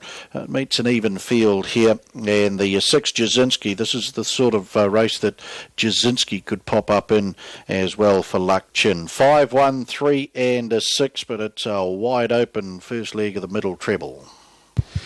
It is, Aaron. Of course, it is also the 3rd leg of tonight's quaddie. First leg of the quaddie taken out by the favourite Rock Tonight, and the second favourite Sir Richie took out race number 3. Favourite here, Very Persuasive, over to Bjorn. Red light is on for race number 4 tonight, the Sims Pacific Metals Handicap Trot. Don't forget that Lone Star Australasian Young Drivers Championship will start race number 6 tonight with the Kiwi Andre Putama in front by 5 points after getting a win last night in a placing. He leads over Dylan Ford. And behind the tapes for the 4th tonight, favourite will start off the 10-metre handicap, Very Persuasive. Here's Aaron.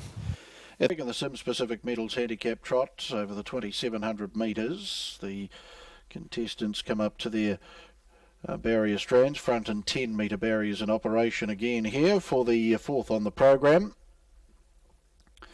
Tourbillon up to the front tape. The barrier strands release and they're off and trotting. Phil's Follies come away in a gallop. Oh, the favourite, Very Persuasive. She's galloped. In fact, she's come to a dead stop after about 50 metres and will not go another yard. So tickets confetti on the favourite here. One of the stablemates, Hanover to Cash, out nicely, as to the other stablemate, Ace Moment.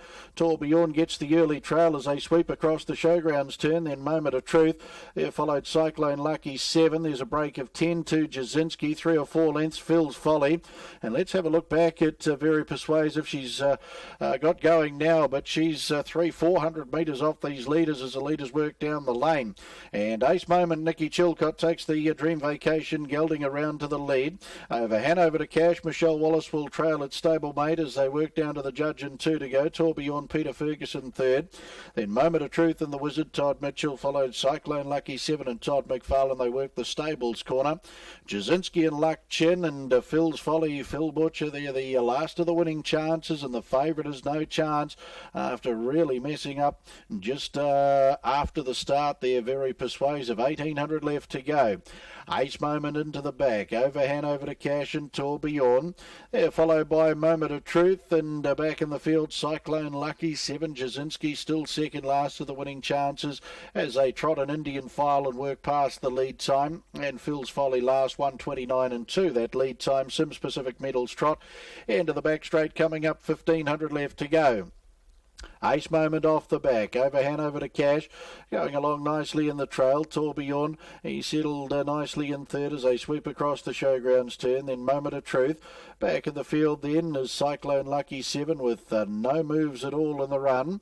Jasinski quite content to sit in as Luck back second last and Phil's Folly last, and Very Persuasive is no chance. So they work off the showgrounds turn and down the lane. And Ace Moment, Nikki Chilcott dictating the terms in front. Hanover to Cash, getting the lovely drag on the stablemate's back. 34 and 1 was the opening quarter. Tourbillon third. Moment of Truth inching up on the outside. The old boy, the 12-year-old at the judge with a circuit to go. He's parked. Cyclone Lucky 7 into the 1-1 for the Mac Attack, and Todd McFarlane back on the inside then to Phil's Folly. And back last is Jasinski. They've put the stables behind them and out to the 800. And Ace Moments had a very, very soft time of it in front. What's the second quarter posted? 33.1, a 67.2 half. Ace Moment, Hanover to Cash.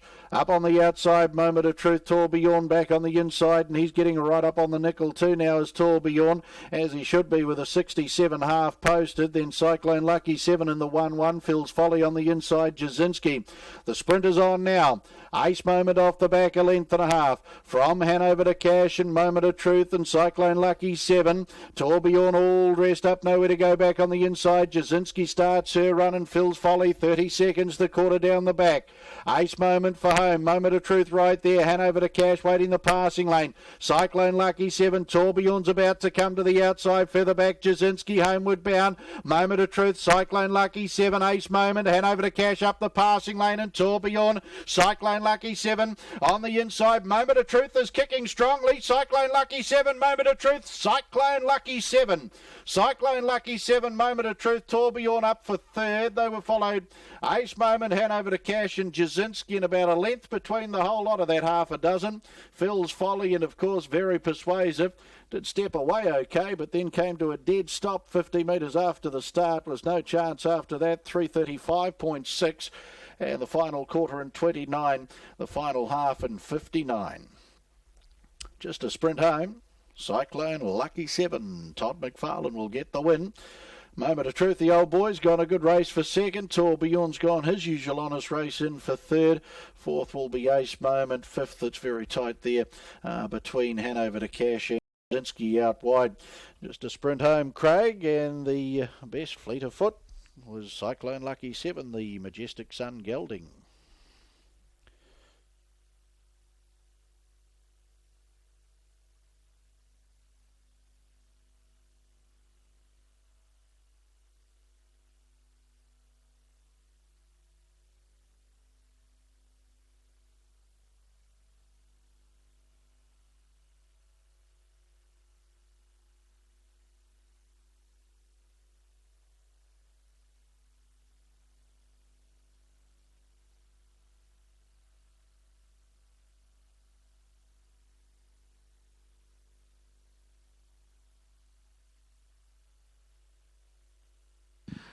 Official placings race 4, the Sims Pacific Metals Handicap Trot. 871-263. 871-263. Horse 8, Cyclone Lucky 7, trot of the 2,700 metres from a stand in a handicap with a net time of 3:34.9. It's a mile rate of 28.1. Last 859, the 429. The margins are half neck, a neck. 871 263, race 4, Sims Pacific Metals, handicap trot. 8 Cyclone Lucky 7 back at the head of the field, raced by AS Low along with trainer Todd McFarlane. Todd doing the driving will come back into the victory circle, greeted by Roger Barnes, steward of the Auckland Trotting Club. Overseeing the victory celebrations as Cyclone Lucky 7 picks up his third victory at start 13 and his first victory under the ribbon of light at Alexandra Park. A nice win it was too. Cyclone Lucky 7, Majestic Sun, 4-year-old bay gelding out of Cyclone Vance, was bred by AS Low and Mrs. A.E. McFarlane. 7 Moment of Truth, Sundon, 12-year-old bay gelding out of Now's the Moment, raced by Miss Elias Milner. Lisa Milner trained at Kemu, Todd Mitchell. And 1 Tour Beyond in for a third. Dream Vacation, Sun Lamp, 6-year-old bay gelding, raced by B.Y. Lim. Peter Ferguson doing the driving for Ardmore trainer Richard Brosnan. Totes will show Cyclone Lucky 7 return $8.40 and $2, $8.40 and $2 for Cyclone Lucky 7. 7 Moment of Truth at $5.40, $5.40, and 1 Tour Beyond at $1.20, $1.20. Quinella $91.30, $91.30. Trifecta $689.90, $689.90. First 4 $1,675.40, $1,675.40. 8 and 8 in the double at $22.30, $22.30. Concession 8. By Mark Stafford himself down in Christchurch. They've sold a massive amount of tickets for Richie and Dan's last appearance in the red and black in Christchurch. The Staffs special tonight's on option 3, and it's a Crusaders forward to score the first try, odds enhanced to $4.50. So $4.50 for numbers 1 to 8 from the Crusaders to score the first try. Any Crusaders forward, $4.50. Last week it was $5 for the Highlanders, and they delivered. The first scoring try, or the first try, was by a Highlanders forward, and you got $5, $50 maximum, 1 bet per customer.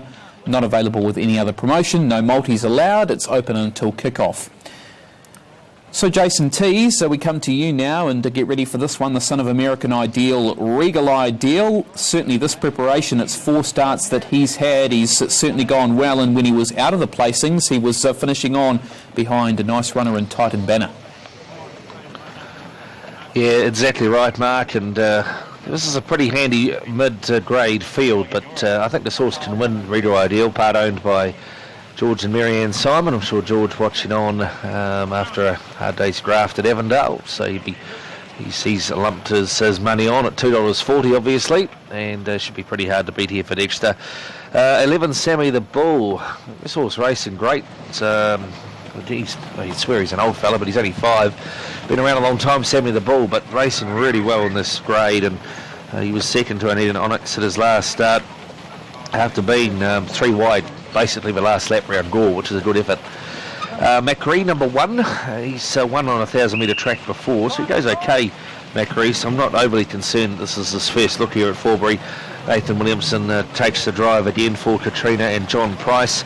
And 5, Chief Kapai, racing really well. 5th at Ashburton the other day. They went 2:58 or something there that day, so certainly racing well. Chief Kapai, prior one at Eddington, was good enough as well, beating out Record Supreme, which was a good run that night, and around about 158 mile rate for the 1950. So 12, 11, 1 and 5 won't be easy for the favourite, but I'll tip it on top anyway. It was number 12. Moving up, 5th of the night, the Spates Mobile. 5th on our 11 race programme tonight. Pride's Easy Feed Winter Festival of Trotting well and truly underway here at Forbury Park. Macri comes up. Northview Major. See now in the ownership of Tim Williams. Drawn barrier 2. Macy Blue Chip, stablemate of the favourite, drawn barrier 3. Down to the starting point, good race, ready. Spates Mobile pace field are underway. Macy Blue Chip given rein from behind the Mobile to go forward. Coming across them out wide. Lucky Lands and also Better Be Perfect here. Lucky Lands trying to get in front of Better Be Perfect. Highland Rain pokes up as well in the early duel. Then came Chief Kapai down on the inside of runners McCree from Macy Blue Chip and also Northview Major. Plenty of speed on early. Then Elusive Flight, Sammy the Bull. 2 lengths away then to Regal Ideal from on the inside Chantre, King Louis, and 2 lengths last early is Missy Mac. Into the back they roll, 1,700 metres out from home, and Lucky Lands puts 6 or 7 lengths on them now for Rory McIlrick. Running down to the 1,600, the lead time will be interesting. 40 seconds flat the lead time. Sensational. Down the far side, Lucky Lands, led by 6 on Better Be Perfect. Without cover is on a hot speed is Chief Kapai. 3 back the inside is Highland Rain. Macy Blue Chip on its outside and an early 1-1 of sorts. Then came Northview Major. Back on the inside then is Matt Cree from Elusive Flight. Well back in the field, Sammy the Bull. Regal Ideal loving this hot speed. 2 lengths away behind that, King Louis from Chantre, and back last of all now is Missy Mac, opening quarter 30.6 as they haven't relented here. Lucky Lands 2 lengths now been brought back to the opposition. Better Be Perfect the trail, without cover is Chief Kapai. 1-1 Macy Blue Chip, 3 back the inside is Highland Rain. Then Northview Major, 3 back and 1 off from Macri on the inside. Followed up by Sammy the Bull. Regal Ideal on its outside with Elusive Flight just in front of it. Locked away the inside then is Chantre from King Louis. And Missy Mac is still last. 800 metres left to run. Second quarter they had to back it off at some stage. It was 32.9 and this leader might have given it up already, Lucky Lands. Going to the lead is Chief Kapai. Now to second spot is going to be Macy Blue Chip, and it dropped down to the trail. On the outside of it now is Northview Major without cover. Lucky Lands back to the inside. It's on the drift. Better Be Perfect gets around it. Elusive Flight's 3 wide. Regal Ideal follows it into the race. This is a bit of a cramp up and behind. Highland Rain off the track is Missy Mac, and running on also King Louis. Further back Sammy the Bull, McCree and also Chantre. 30.1 the third quarter up to the turn.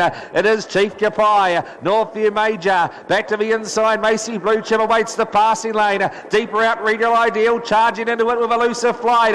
Northview Major in front, but Regal Ideal down the outside, set off for hot speed, and away comes Regal Ideal, and down to the post they go. Let's bring it on, all right. Regal Ideal bolts in. 3 lengths to Better Be Perfect. It was game. Third Northview Major. Next in McCree, Chief Kapai, and out wide Missy Mac.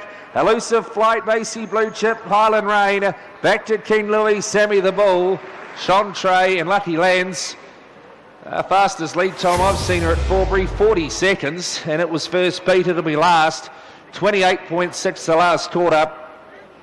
2:42 they've run, and Regal Ideal sat out the back and let them go, in a word, nuts. Tell you what, Better Be Perfect. It went for about the first 300 metres with Lucky Lands, and it's done well to stick on for second at 62.10. Northview Major's third, and Missy Mac, who's come from last. This first 4 behind the favourite will pay very well, because that's the outsider of the field. Missy Mac, bar 1. It's run 4th. Too good though, the win up.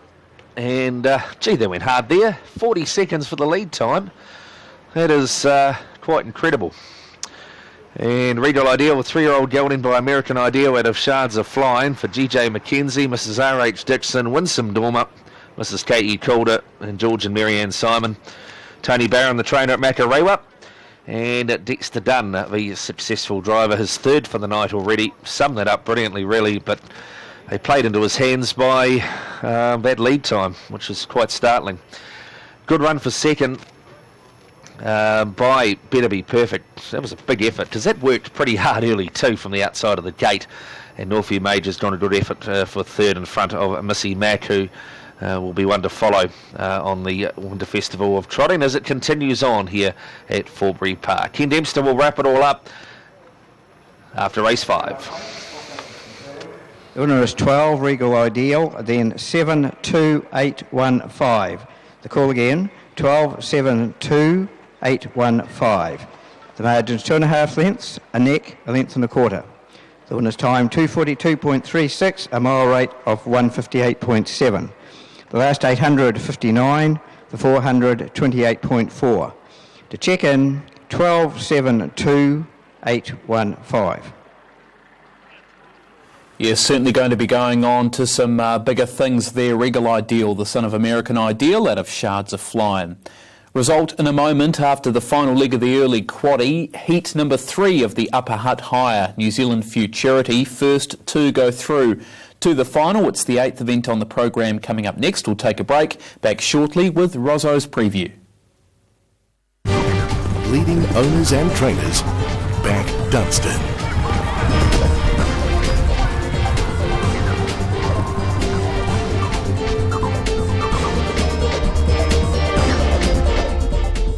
Here on TAB Trackside, we cover all the bases.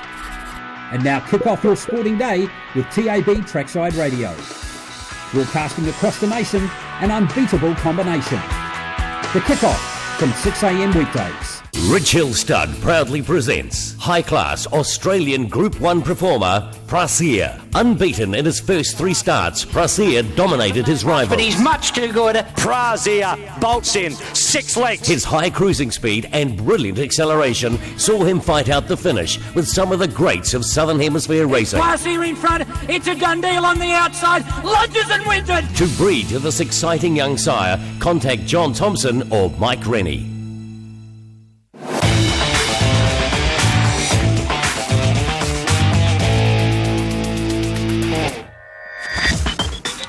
Now, after 2 legs of the triple trio this evening with $10,000 on the line, we're down to 3.32 live units into the final leg. 3.32 concession pool, about 580. There'll be a carry forward in the first 4 into the 6th event from Forbury. Regal Ideal beats Better Be Perfect and Northview Major 12, 7, 2 and 8. The winner paid $2.20 and $1.70. Regal Ideal $10.20. Better Be Perfect. There's where the money's coming for the carry forward. $4.70 for Northview Major, 7 and 12, 62.40, 12.72 trifecta, 1,183.80. First 4, 12, 7, 2 and 8, $3,130.20.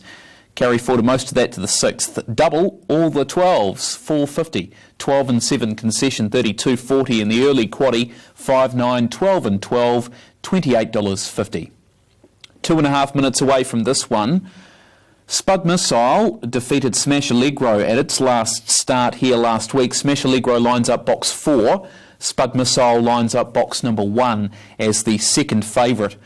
Both on the books and the tote on the books. It has to share that line of betting with 7 Opawa Rosie, who was a last start Addington winner in 30.14 last week. And Trust Issues was a winner of a open class quali at Forbury Park.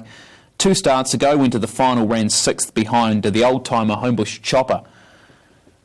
And that's what a few of these runners are looking like. Of course, Derby finalist 2, Spud Missile, a few starts ago. We'll draw box number 1. Kissing Gwyneth is coming off a win here, 2 back, and then ran 2nd to Corborn Bright last week, and just beaten in the end, run down after leading for the majority of the way from box 8, gets box 2 tonight. There is the sum of rugs, 3 selections available. Back with you, Rozzo. How do you see this heat? Mark, I've gone 2, 8, 1 and 5 here. Kissing Gwyneth is the clear top pick, and gee, has she been back today. 3.20 into 2.70 into $2.50 now, and there's been money on her from the total right from the open, currently $2.80, and that's about the longest I've seen her. She's racing really well. She won here 2 back, beating Corborn Brick by 5.5 lengths in a 30-12 best of night. And then last week, a let up got run down by the very strong Corborn Bright. No disgrace there. She comes into this race in good form. She's up 0.8. She was down 0.4 last time. She looks spot on, and we'll see what she can do. $548 carried forward in the first 4, pool 2. The 8 Dog Trust Issues is a brother to an earlier winner in Shadow Apache, a greyhound who has won here on the track in the past in a 30.05 and ran 2nd in the Wanganui Derby behind Fashion and Fame. He might get dragged into the race by the 7 Opawa Rosie. Now, she likes to come across the face of the field. She had box 7 in the New Zealand Oaks, and she came across them with a lot of tightening, as we know, in that particular race. It's her first look here, but the Canterbury visitors have done well tonight. Jen and Dave Fahey won the first heat with Shadow Apache. Craig Roberts won the second heat with Dinah Vickers, and Magic Emily won on the undercard too, the Class 4 and 5 race for Tony Hart and Kirsty Taylor. So the Canterbury visitors are having a good time, and from the wide traps too, which aren't always the best here at the 520 metre mark. Spud Missile off the inside from his Class 4 win last week, clearly a chance. And that New Zealand Derby form was stacked up pretty well with both Dinah Vickers and Corborn Maddie first and second in the Derby, first and second in their futurity heat tonight. Spanish Fancy, Dennis Schofield looking for a change of luck tonight. She draws the middle. She was one of the dogs that was brought down in that New Zealand Oaks final when she was drawn up the middle. Prior to that, she'd gone a Butte race fresh up in a heat, second to Corborn Bright after leading. To the traps for the upper hut higher, New Zealand futurity heat 3. Spud Missile off the inside. Where's the gold in 3? Where's the white? Spanish Fancy in the gold and Opawa Rosie in the black. Second line. Kissing Gwyneth the favourite. Smash Allegro's got early pace. Then the green rug of Corborn Steve and Trust Issues the outside. Favourite Kissing Gwyneth 270. Under starters orders. Body on the move. Rounded comes set. Racing, Kissing Gwyneth bounces pretty well the inside, but Smash Allegro crosses early and Spud Missile nice and handy too with Where's the Gold. Wide out on the track to Trust Issues and Opawa Rosie. They never got across, and Where's the Gold got checked as well. Just ahead of them then would have been Corborn Steve. Down the back straight they go, and it's Smash Allegro in front by a couple of lengths on Spud Missile. 4 away to Kissing Gwyneth, then Spanish Fancy. Corborn Steve back behind that, further back to Trust Issues. Where's the Gold? No Power Rosie on the corner. Spud Missile up and around the outside here of Smash Allegro, and Kissing Gwyneth charging home. Kissing Gwyneth through the middle, missed. Spud Missile holds from Kissing Gwyneth, and Smash Allegro close up third. They'll be followed by Spanish Fancy. Behind those runners then to Trust Issues. Then Corborn Steve. Where's the Gold of Power Rosie? Spud's won it. Out wide. One's on the board. Two's got up for second, qualifies for the final. Kissing Gwyneth, gee, she had to work for that. Smash Allegro is third. Spanish Fancy is fourth. It's 1, 2, 4, 5, 30, 51. 11.98 has been the run home. Spud Missile rounded up Smash Allegro on the corner, and then Kissing Gwyneth started to charge, and she hasn't missed much. Spanish Fancy back fourth. Get the feeling the bookie's probably cheering the one home. It's been a head, the winning margin, probably a similar second and third. 5 seconds flat the lead up. Head by a head by some more. 4 3/4 as we watch them into that first bend where Smash Allegro Spud Missile had set up nicely. Kissing Gwyneth in behind, but about to chase them down. Trouble out the back. The Canterbury visitors no luck this time. Opawa Rosie and Trust Issues actually play out into Where's the Gold. Now, just looking for some mid-section. 5 seconds a good lead up, and 11.98's been the run home, or is that 11.93? One or t'other.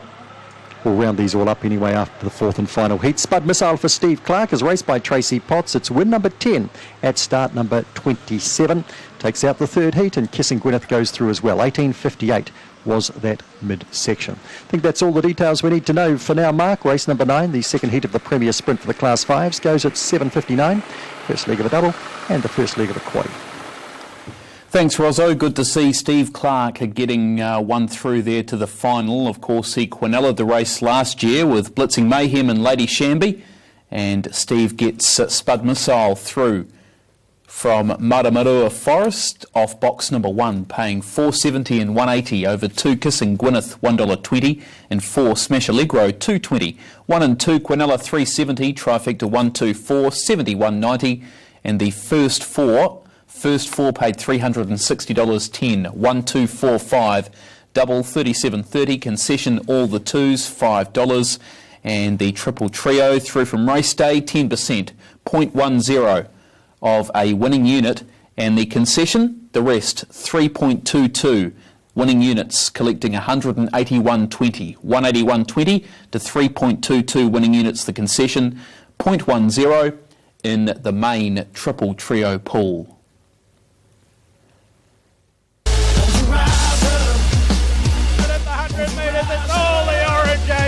Here's an outstanding filly. She'll blow them away in the Group 1 Northern Oaks. What a win.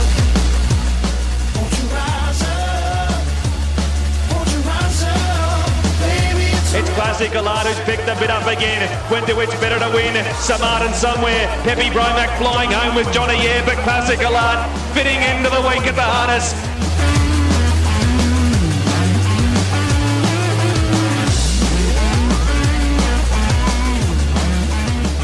It'll be a huge afternoon of harness racing at Addington Raceway. It'll all be on Trackside 2. So if you'd like to see all of the New Zealand harness tomorrow, the entire meeting from Addington will be on Trackside 2.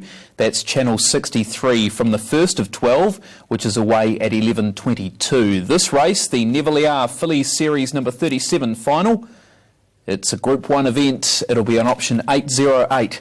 So 808 for this particular event, and you can punt. All of the races are open now with the bookmakers in Petone. All 12 events you can punt on final field.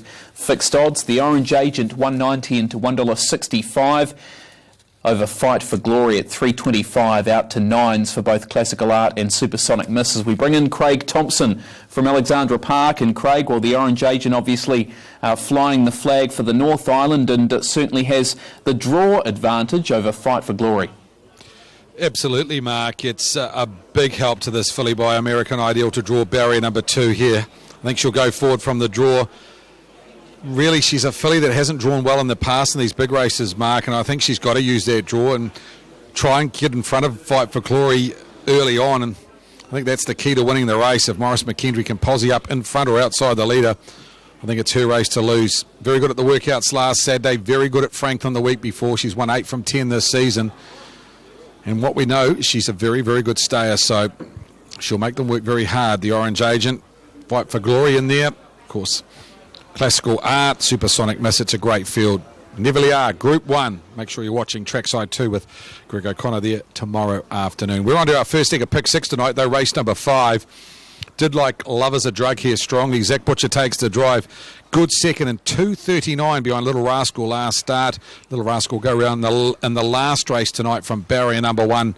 Love as a Drug. And what is a very competitive field. You've got the likes of She Smooth, who's racing well. Cyclone Kate was a winner last week. Unforgiving's on the improve. Top field. One of the horses that was very impressive on debut was Millview Sienna. Caught up with Todd McFarlane earlier in the night. Todd, Millview Sienna, very good on debut. Only a 2-year-old filly, but she's a lovely type. She is. It was a great effort last start, and it's a big jump up tonight. Tonight's field is a pretty smart field, and they're all very good horses. But I wouldn't underrate her. She might slip under the guard of a few, I think. Now, she's just on the cusp of the jewels at the moment, saying off camera, top 3 tonight, may push her inside the top 12. Would you head down to Ashburton if you get the chance? If she raced well tonight and got enough money, it would have to be a good performance all the same, but if all that fell into place, yeah, we definitely would be heading that way. Stable had a win in the last race with their trotter, Cyclone Lucky 7. And this one, a filly by Jeremy's Jet, quite a big filly. She covered the ground in style last week, defeating Eclipse Me. Big step up for her tonight, though. She takes on horses that have won 5 races, the likes of Cyclone Kate. Walk of Fame's won a couple. Of course, Charleston Bell's won a couple. It's a big step for a 2-year-old filly coming out of maidens to take it on these multiple race winners. But Todd alluded to in that interview that he thinks she's got a bright future, and she has barrier 2 with no second row here. Through from the racing desk, bets coming in here for Love as a Drug. And solid bets to date. 6,600 on a head-to-head here against Cyclone Kate. So that's Love as a Drug over Cyclone Kate. And a $2,000 win bet on her at $3.80. So she is the TAB market mover. Race 5, horse 3, Love as a Drug. Zach Butcher and Barry Purdon combine in the 5th. I put her on top to beat 6 Cyclone Kate, 7 Unforgiving, and 8 Charleston Bell. First leg of pick 6 tonight. If you're taking another one, She's Smooth, not the worst here. Josh Dickey takes the drive. We'll catch up with Barry Purdon later in the night. He's got a couple of drives, especially Ideal Bell, we want to talk to him about in the last. And, of course, he's got the maiden trotter Alana Hall going around in race number 9. So hopefully Barry on track shortly, and we can catch up with him prior to race number 9. Quaddy Will Pays. First quaddy tonight, races 2, 3, 4 and 5. Taken out by Rock tonight, Sir Richie. Cyclone Lucky 7. Favoured way is Love as a Drug, $315. Just in front of Cyclone Kate, who's at $317. Best of the rest, $740 Unforgiving, and then you're over $1,000 with Charleston Bell. Good luck if you're live in that quaddie. Good luck if you're playing at a pick 6 tonight. Aaron White has come to you just on start time for race number 5. I expect a lot of gate speed in this, Aaron. There's a few here that can leave the gate quickly. Should be a cracking contest for mine 6, 7, 3 and 4. A Cyclone Kate, good to see her back in the victory circle last Friday night. She was strong over this 1700 metre journey from Barrier 8, 3 starts ago, and behind Lusty Mac. 7 Unforgiving, Black Book run last Friday night off a second row draw. She's drawn wide over the 1700, but still a good chance. We'll put in the 3 Lovers a Drug, second in a slick time over the 22 last week. And 4 She's Smooth, the one for mine that's well over the odds at 13 and 360 after being runner-up and behind Start Dreaming when last produced She's Smooth Joshua Dickey for Brent Mangos. 6, 7, 3 and 4. Behind the mobile gate for the first leg of Pick 6. Good luck with your Pick 6 investments throughout the last 6 races here tonight from Alexandra Park. There's the Woodland Stud. Fillies and Mares into the back. 1700. Favourite Lovers a Drug out of Barrier 3. Green light, they're off. Millview Sienna comes out strongly, as to She's Smooth. Chevron's Champion holding up on the inside to secure the early trail. Then Lovers a Drug, Walk of Fame. Cyclone Kate, Unforgiving and Charleston Bell to be the last pair, as She's Smooth will work around and take the lead now. 1400 to go. 5.8 was the run off the gate. Moving up on the outside, Lovers a Drug. Now She's Smooth just worked away from the markers there, so Millview Sienna will saloon back up on the inside. Lovers a Drug 1-1 as She's Smooth again on an even keel as it works into the lane and again will take over. So Lovers a Drug out park. Now Walk of Fame 1-1. Chevron's Champion 3 back on the inside. Zach about to take over though with Lovers a Drug. 29 the opening quarter. And the 1-1 is Cyclone Kate, tracked up by Unforgiving and Charleston Bell last. 1,000 metres left to go. Lovers a Drug. Zach Butcher onto the stables corner, one and only time, and the favourite in the first leg of Pick 6 leads with 900 to go. Over She's Smooth in the trail. Walk of Fame sitting park. Charleston Bell taking off from the back. Millview Sienna 3 back on the inside. Then Cyclone Kate 1-1 for the Wizard Todd Mitchell. Chevron's Champion the inside. And Unforgiving the last second quarter in 31.1. Lovers a Drug into the back. Charleston Bell only a length away now up on the outside for Jimmy Stormont. And She's Smooth trailing for Joshua Dickey. Walk of Fame and the Iceman 1-1. Back on the inside. Millview Sienna into Todd McFarlane to its outside. Then to Cyclone Kate. Unforgiving Simon Lawson well back, and Chevron's Champion John Dunn the last. 400 left to go. Third quarter in 29.2. And Lovers a Drug with Charleston Bell, they'll swing together. She's Smooth, Walk of Fame, Cyclone Kate to the outside. Then came Millview Sienna, and to the outside is Unforgiving homeward bound. Charleston Bell goes to Lovers a Drug. She's Smooth passing lane, Walk of Fame. Cyclone Kate can't get them. Lovers a Drug, She's Smooth getting through on the inside, and Walk of Fame. Walk of Fame, the roughie over the top, and Walk of Fame of the Iceman, and Lovers a Drug second photo, third. She's Smooth, Charleston Bell in that photo. Then Cyclone Kate, Unforgiving, Millview Sienna back in the field, and Chevron's Champion to be the last. 202.7, good time. 27.4, 56.6 was the final half.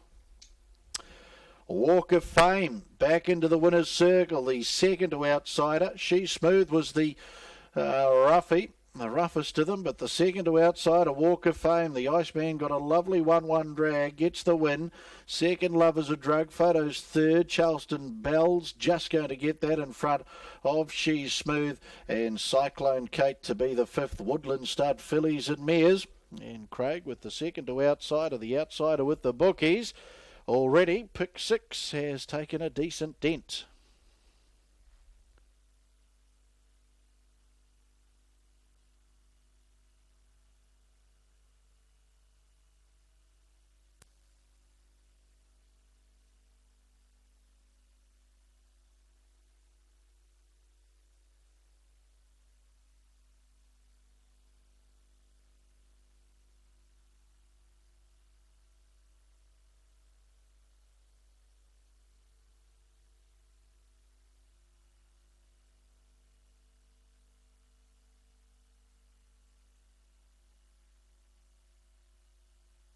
Official placings, race 5, the Woodland Stud, Fillies and Mares, mobile pace.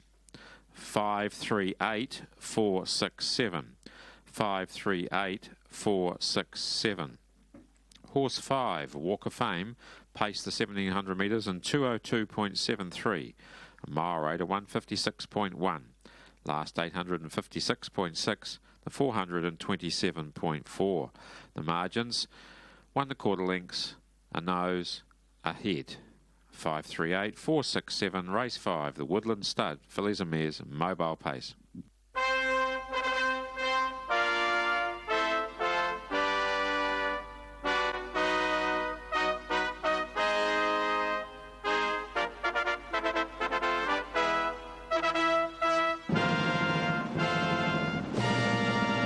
Walk of Fame gets the fanfare performance incentive bonus struck by owner and breeder Charles Roberts, and apt that he takes the Woodland Stud, Fillies and Mares Mobile Pace with his Better's Delight filly Bay out of In Hollywood, win 3 at start 17. The Iceman Tony Hurley back at the head of the field. The Mitavite and Woodland Stud sponsored Rangeman, and the Mitavite Black Bike back into the victory circle with Walk of Fame and the Woodland Stud, Fillies and Mares. Good time it was too. She enjoyed a perfect run. Too good. Kevin Foley down there, part of the victory celebrations for Woodlands, along with Auckland Trotting Club steward Gordon Robertson. 3 Lovers a Drug for second. Art Major Bay, 3-year-old filly out of Loma Fay for the Good Sports Syndicate. Barry Purden trained at Clevedon. And Zach Butcher, 8 Charleston Bellin for third. Christian Cullen, Elite Bell, brown 4-year-old mare raced by W.N. Hickey. James Stormont, the trainer-driver from Pukekohe. 5 Walk of Fame at 13, 10 and 280, 13, 10 and 280. 3 Lovers a Drug, $1.60, 160, and 8 Charleston Bell at 240. 240. Quinella, $19 even, 19. The trifecta, $348.20, $348.20. And the first 4, $6,044.60, $6,044.60. The early quaddie, 3, 8, 8 and 5, $3,923.70, $3,923.70. Pick 6 after the first leg, 3,965.92 live. 3,965.92 live after the first leg of Pick 6.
Of the series here at Forbury Park in Dunedin. You can come from further back in terms of draws. That has been proven, so not always about the draw. It's thrown up some surprises. Avros Rustler, those off the front.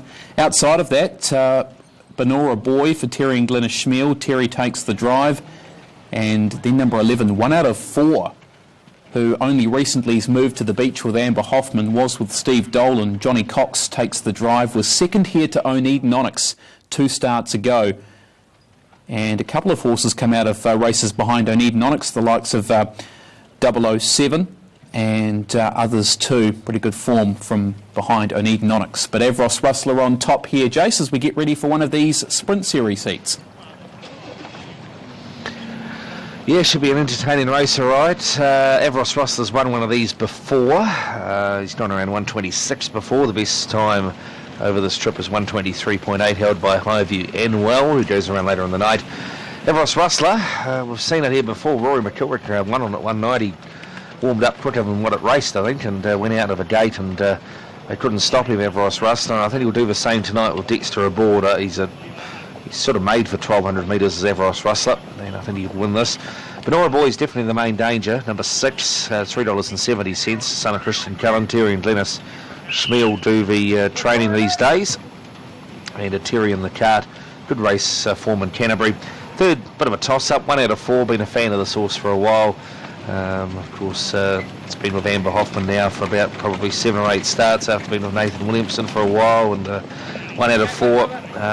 Good run 2 starts ago. Just didn't get into the race last time. Copped a bit of backwash on the journey, and I put in 10 Matai Vision, number 10 there. Bit racy individual, and he should be ready to run a nice race tonight. 5, 6, 11 and 10 for me. So in behind the mobile for the Stunnin' Cullen. It's Forbury Sprint Series Heat 1. Now Billy Klondike, he's doing what he can do, and that is having a big gallop. And they're going to leave him behind. So Billy Klondike, if you're on him, he's trying to catch the gate. He's going to get a flyer. Down in 1, Vegas Cecilia, nearly there, 1,200 metres, the dash for cash. Another breaker as well. Matai Vision's had a gallop, they're underway. First out, Alter Ego, Avros Rustler on the journey, fast, but over the inside of Ease is Benora Boy, getting down to third. They break away, 3 or 4 lengths now on, but next 007 from Bleach, then came 1 out of 4, Matai Vision, Vegas Cecilia, no gate speed, and Billy Klondike on the back of the field. 850 left to run, favourite Avros Rustler found the lead. 2 lengths in advance of one of the maidens in the race, Alter Ego.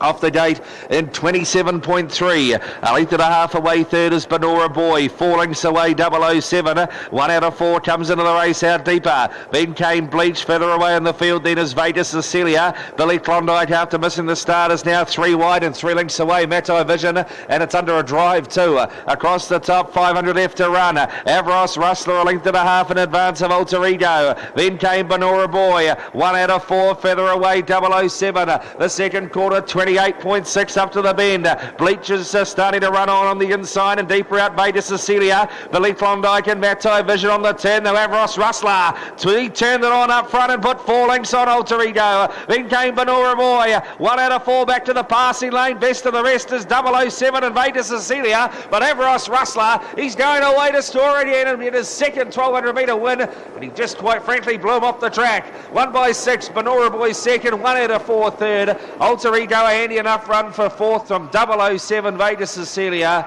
Bleach, Matai Vision and Billy Klondike will be last. 27.3 the last quarter. 123.3 unofficially, and if that is correct, it'll be the quickest they've run over the 1,200. And you have a Stunnin' Cullen last quarter, 27.3. This horse made for 1,200 metres. He loves it, Avros Rustler. And he was a good bet at $2.10. Best Quinella of the night with Benora Boys. Run on well into second. And at third across will be 1 out of 4 who did the most work in the race, trying to get around them from the outside of the back road. Will run third in front of a game, Alter Ego. Too fast for the move though, Avros Rustler.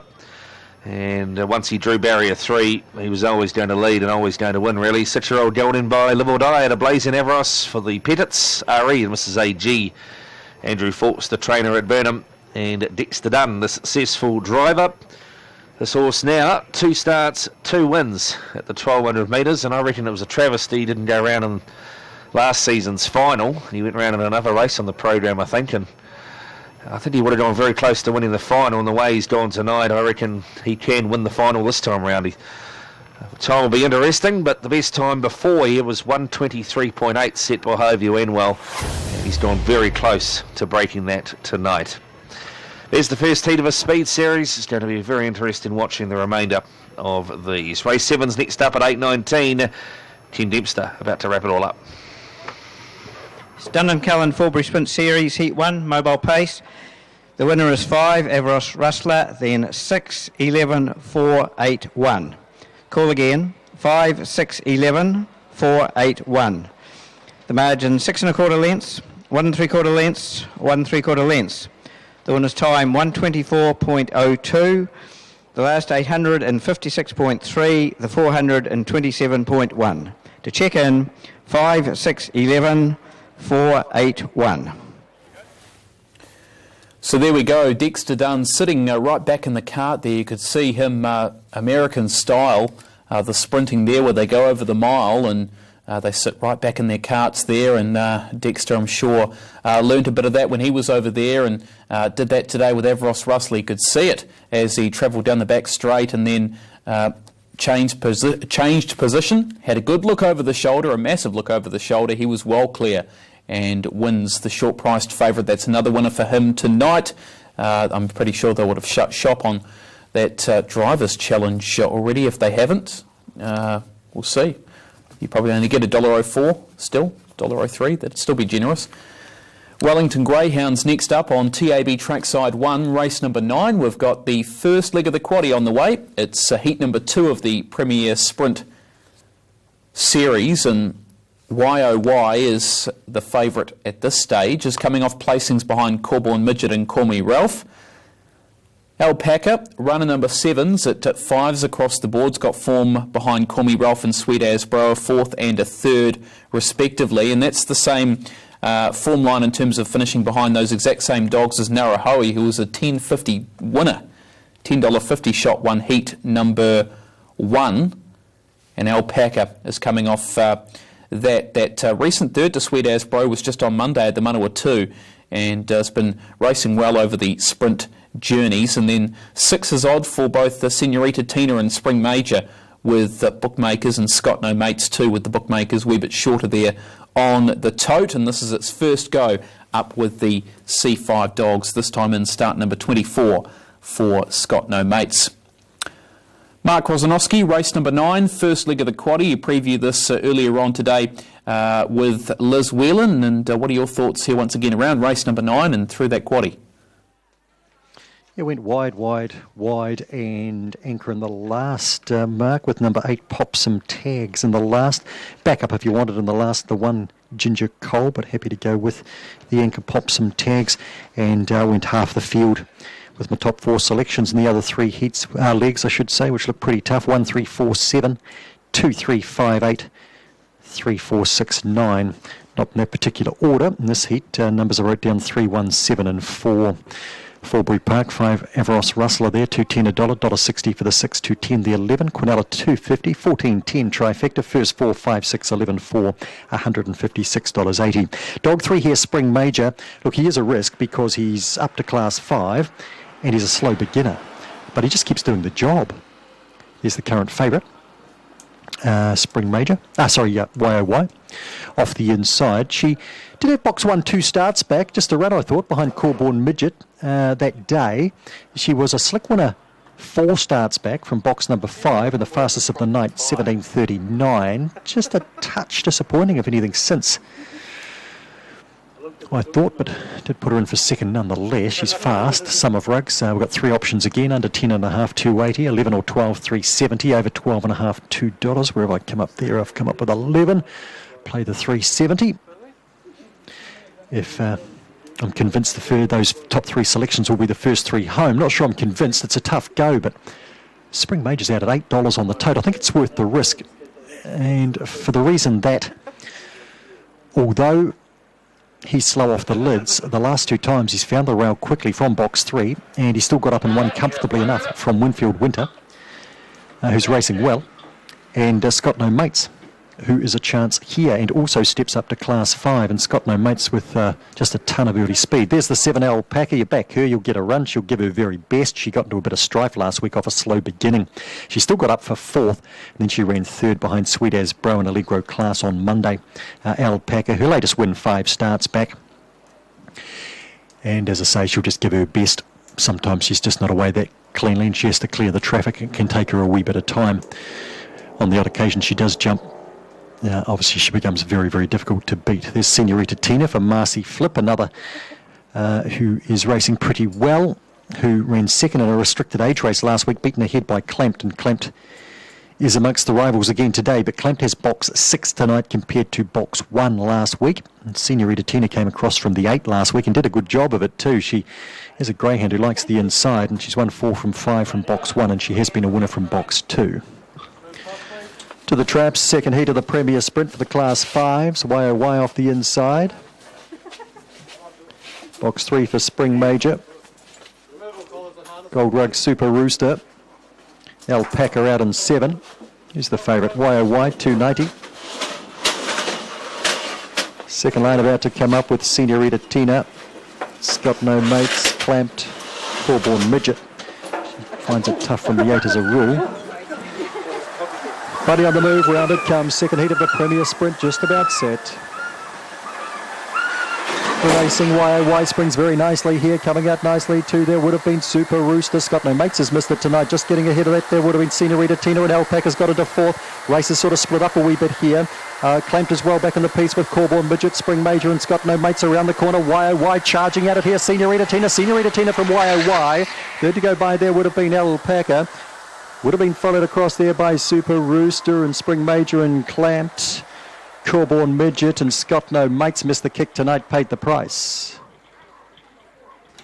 Tina, Senorita Tina, dog number 2 for Marcy Flip. Gets up in the last bound or two from YOY, 2, 1, 7 and 5 in a 17.55 with a run home of 10.63. From the hop, YOY showed the speed. Super Rooster went hard early. Senorita Tina just hunted up in behind them. Came to the outside. Alpaca started to charge. Clamped. Spring Major just never got into it at all today. Corborn Midget the same. Just keeps drawing blanks from the 8. And Scott No Mates missed the kicks. Finished a fair last there. 2-1-7-5 comfortably through. Just awaiting other details. Number 2, Senorita Tina, is a black bitch by El Grand Senor out of Curly Jane for M Flip, J Flip. Marcy Flip trains at Foxton. Half a length by 1 length by 1.5 lengths, the margins. Good speed to the first bend by YOY, but Senorita Tina just tucked up in behind and did the job over the concluding stages. Win number 7 at start number 23. For Senorita Tina, starting to get a liking for Hat-Trick Raceway. 6.92, tidy lead up.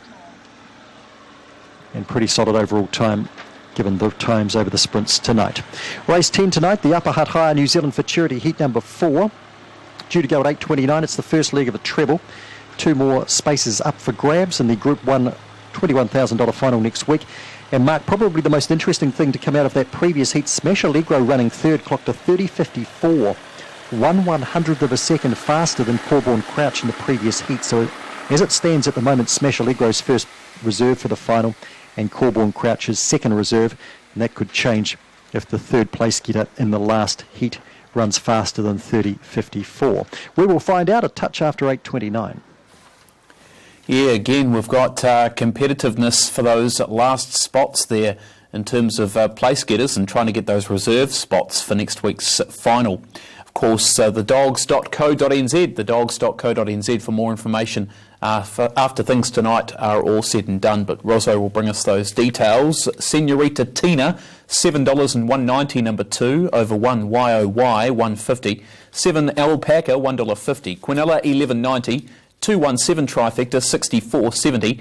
2175 first 4, 541.70. The TAB treble of 2, 1 and 2, $448.40. A nice treble. 10th event, as Rosso said, final futurity heat at 8.29. We'll take a break now on TAB Trackside 1. When we come back at Alexandra Park, having a closer look at some of our contenders in the Lone Star Riccarton Australasian Junior Drivers' Champs.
Welcome back to Alexandra Park. Just prior to race number 6 tonight is the Lone Star Australasian Drivers' Championship. We met up with these young gals and lads earlier in the night. Of course, the only young lady in the series, Michelle Nielsen, representing New Zealand. Of course, 9 blokes. Meet and greet. We did it earlier in the night. Let's meet them. Andre Tama representing New Zealand, defending champion, and I've had 62 career wins. Dylan Ford from Tasmania, 125 career wins. Michelle Nielsen representing New Zealand, 21 New Zealand wins. Robbie Close representing the South Island, 85 career wins. Ben Butcher representing New Zealand, career wins 30. Jake Webster representing South Australia, career wins 182. Tom Buchanan representing Western Australia, career wins 105. Trent Moffat representing Queensland, career wins 130. Robert Morris representing New South Wales, career wins 677. Josh Aiken representing Victoria, career wins 98. Those are the 10 representatives in the Australasian Young Drivers Championship, headed up by Andre Putama at the moment, the Kiwi. He took it out last year and he's in front by 5 points from Dylan Ford at this stage. Gee, some of these drivers, the likes of Robbie Morris, driven over 650 wins. Robbie, of course, representing New South Wales. And he's had a pretty good career. Season wins this season alone, 62. So many opportunities driving in the New South Wales region. Robbie Morris, over 600 career wins as a junior driver. Really like one in here though. Fiery Luster made it the bet of the week. Andre Putama takes the drive. This one for the Telford Garlic team. He's a 6-year-old. He's had 64 old starts, but he's in career best form. Been racing the likes of Little Rascal in 2:39 2 starts ago. Flew home behind Prince of Pops, who's heading south tomorrow on Premier Day at Addington. I thought he's the one to beat. $1.60, $1.90 on the tote. Danger for me, 9 Art Pleaser. Robbie Close takes the drive. Robbie had a win last night aboard Ballius at Cambridge. Art Pleaser was good last start. Behind Rock and Ruby in a far stronger field. Won the second row. The only horse on the second row should get a nice run through. So for me, it looks a good Quinella here. 5 to beat 9. Outside the top 2, I gave runner 7 Elliot Daniel a chance after winning last start. Michelle Nielsen takes the drive. So going for the Kiwis here, Andre Putama, Robbie Close and Michelle Nielsen, best of the rest. Runner number 4, Hadrian, who raced here on Sunday when running into third behind God Forbid, who goes round later in the program in race number 8. Head-to-head here on option 536, Hadrian versus Elliot Daniel. $2.10 Hadrian, $1.65 for Elliot Daniel. Andre Putama, as I say, he's a leader in the Drivers' Series, and he's had a pretty good old, probably the last 3 or 4 months. He does a lot of travelling, of course, based down at Palmerston North with Stephen Doody. Does a lot of driving down there, and I think he said to me off camera last night was the driving and the travelling, probably the biggest thing with him being based down there. Getting up to Cambridge and Alexandra Park, it's not easy, but he's had 17 wins this season, Andre, and him along with Robbie Close, who is driving in sensational form, representing the New Zealanders very well. Michelle Nielsen also having a very good season as well. Aaron White, 2 minutes out from the Lone Star Riccarton Young Drivers Champs. Heat number 3 tonight. Good field. I know you were in the same boat as me with Fiery Luster. Very hard to see this horse not running 1-2 here. Yeah, you did right there after coming out of the Little Rascal race a couple of weeks ago, 3 weeks back, and behind Prince of Pops, and prior to that and behind Better Spirits. The form stacks up around the Red River Hanover gelding. Defending champion Andre Putama to do the driving here too. So on top for me, Andre looking to score maximum points again here. He took the first heat last night at Cambridge. Another heat winner out of Cambridge last night was Robbie Close for New Zealand South Island. And he's on Art Pleaser here. I thought that run was good on Sunday in that Rock and Ruby race. A nice winner at Harwater prior to that. We'll put in the 4, Hadrian. Good placings in his last couple. New South Wales Robbie Morris to do the driving. And Elliot Daniel for New Zealand Junior Drivers Champion Michelle Nielsen well in the mix here too. But nope, better the night Fiery Luster. For mine, I can't have him beaten. This $1.70 and money back. To carry forward in the first 4 as well, Aaron, so maybe worth playing into that first 4 pool, getting over $5,000 here, and we've only got 8 runners in this field, so get involved into that if you're out of the pick six, and there are a few after the $14 shot. Walk of Fame took out the first leg tonight. Of course, we've got that quaddie, race number 7 tonight, with that $10,000 going into that pool. And that quaddie pool, when I looked earlier, was getting up and around about $25,000, and we're still well over half an hour out. Got to $38,000 last night, so with the injected money into the pools are certainly, and the quaddie, well worth playing into tonight at Alexandra Park. If you've missed the first few races here at the park tonight, we've had a couple of very, very good performances. Sir Richie made it back-to-back wins in race number 3 tonight in the hands of David Butcher. Came from back in the field tonight and rounded off his race nicely to beat Risk in 2:44, so that was a good performance. Race number 2 tonight, taken out by Rock Tonight, will head towards the Jewels at Ashburton, a 3-year-old by Sundawn, trained by Michelle Wallace, and after being slightly slow away, rounded them up very easily and won in the end by 2.5 lengths. Rock Tonight, very impressive, taking out race number 2. Race number 6, then behind the mobile. Favourite will start from barrier number 5. In the black colours, representing New Zealand, Andre Patama aboard. Fiery Luster is his name. Here's Thanks, Craig. And Heat 3 for the Lone Star Riccarton Australasian Young Drivers Championship in behind the yellow bar arm as they work to the corner. Andre Potama, representing New Zealand as the defending champion of the Young Drivers Series. He's on the favourite Fiery Luster out of barrier 4. The black with the white silver fern, set and ready. Frank Phelan activates the green light. And they're off. Fiery Luster's out fast with Hadrian. Star showing good gate speed on the inside to retain the early lead. Speak Up will settle down in 4th, and they're followed then by Lofty Brogden. Getting back in the field, I'm a Jolly Wally, Elliot Daniel and Art Pleaser last on the inside stables corner. Star and South Australia's Jake Webster takes up the running.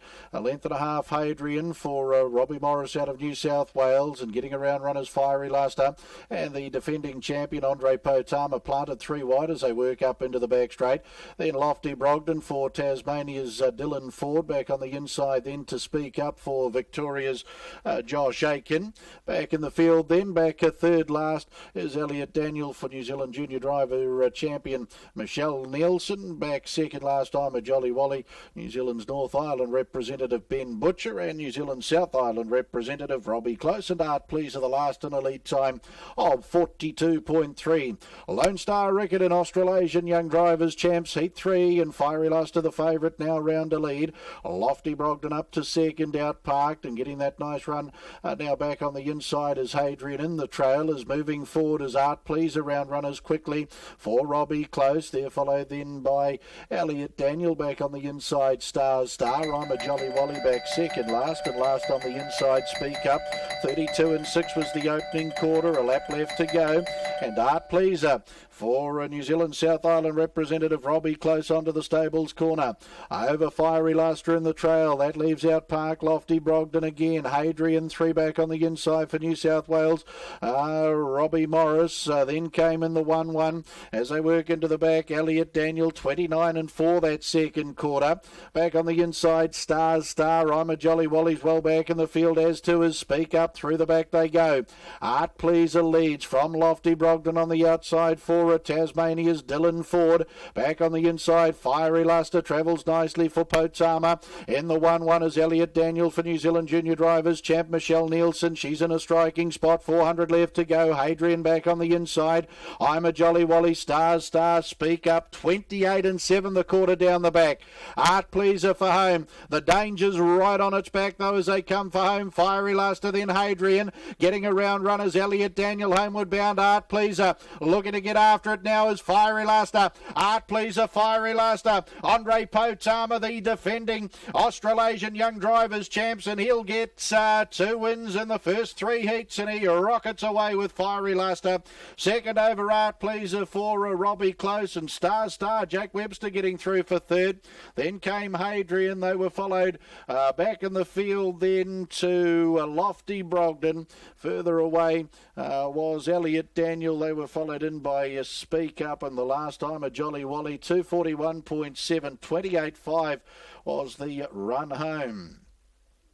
Nice win, Fiery Luster. Had to do plenty of work in the early rush too. He was 3 wide for the early part of the trip. He managed to find the lead around the Showgrounds turn first occasion, then handed up to Art Pleaser at the 1200. Was always going to be the major threat to Art Pleaser. And the 2 Kiwi lads have ripped away in front, but Potama gets maximum points for the second time in just 3 heats in the Lone Star Riccarton Young Drivers Championship. The defending champion, Robbie Close, New Zealand South Island representative. He'll pick up good points again here with his second placing. And Jake Webster poking through on the inside with Star to get that third placing. But our bet of the night here, Craig, way too good, Fiery Luster.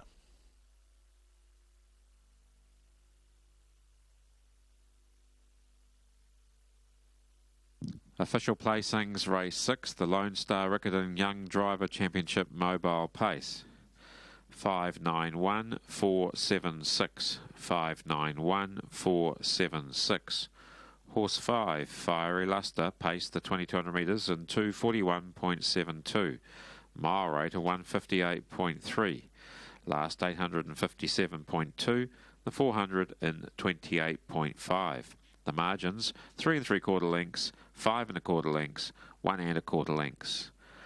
591-476, race 6, the Lone Star Riccarton Young Drivers Championship Mobile Pace. Fiery Luster back at the head of the field, raced by breeder Ivan Court. Steve Telfer, Chris Garlick trained at Papakura, and Andre Potama, the defending champion of the Lone Star Riccarton Young Drivers Championships, is back at the head of the field for his second time in 3 heats. Gets the job done nicely with the Red River Hanover 6-year-old Bay Gelding at a Holmes Luster, win 4 at start 65. And down there part of the victory celebrations, Murray Goldsworthy, steward of the Auckland Trotting Club. Nice win, Fiery Luster. 9 Art Pleaser. Major in Art Bay, 4-year-old gelding at a Crowd Pleaser second. P.D. Blakemore the owner. Danny Blakemore trained at QMU, and Robbie Close. 1 Star, Presidential Baller, Kitty Star, 5-year-old Bay gelding. For third, race by Mrs. W.P. Sarnecki Butcher. John and David Butcher trained at Cambridge, and South Australia's Jake Webster. Fourth over was Hadrian, number 4 for New South Wales, Robbie Morris. On the Julius Caesar 6-year-old, then came Elliot Daniel for New Zealand Junior Drivers champion Michelle Nielsen to be the 5th across. Totes will see number 5, Fiery Luster, return 160 into $1.10, 160, 110, 9 Art Pleaser, $1.60, 160, 1 Star at $4.40, 440. Quinella, $2.80. Continues his domination and his quest to go year to year with the Australasian Young Drivers Series. 160, 110, Fiery Luster. Art Pleaser, 160, Star 440. Quinella, 280, Trifecta 43. And the first 4, 186, 10, 5, 9, 1 and 4. Fiery Luster back in class. Better the night.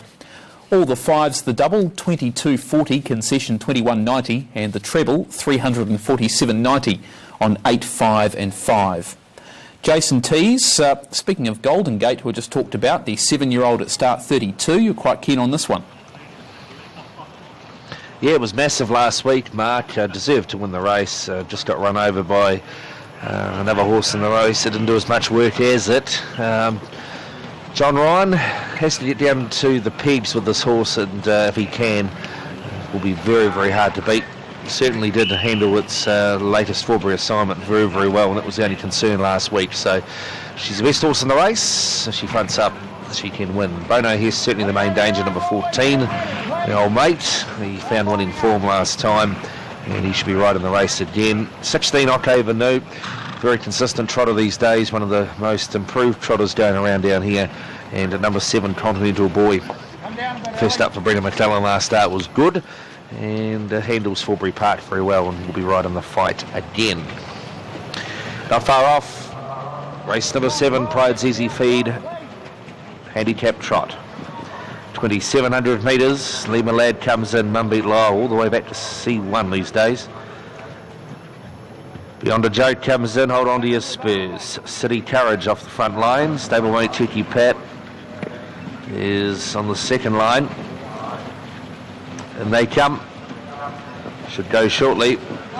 Started Wayne Ferguson about to let them go, or Made of Diamonds nearly went through.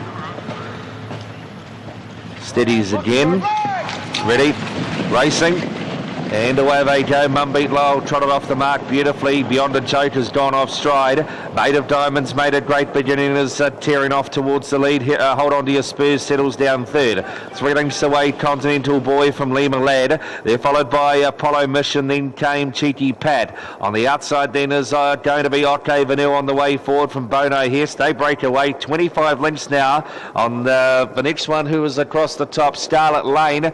Further back, a long gap away to Golden Gates, made a mistake tonight. El Tsunami did too, and also well out of business now after making a good beginning was going to be City Courage. So round the turn they come on their first occasion, and there's one more still. It's Beyond a Joke's about 400 metres away. 21.50 left to go here.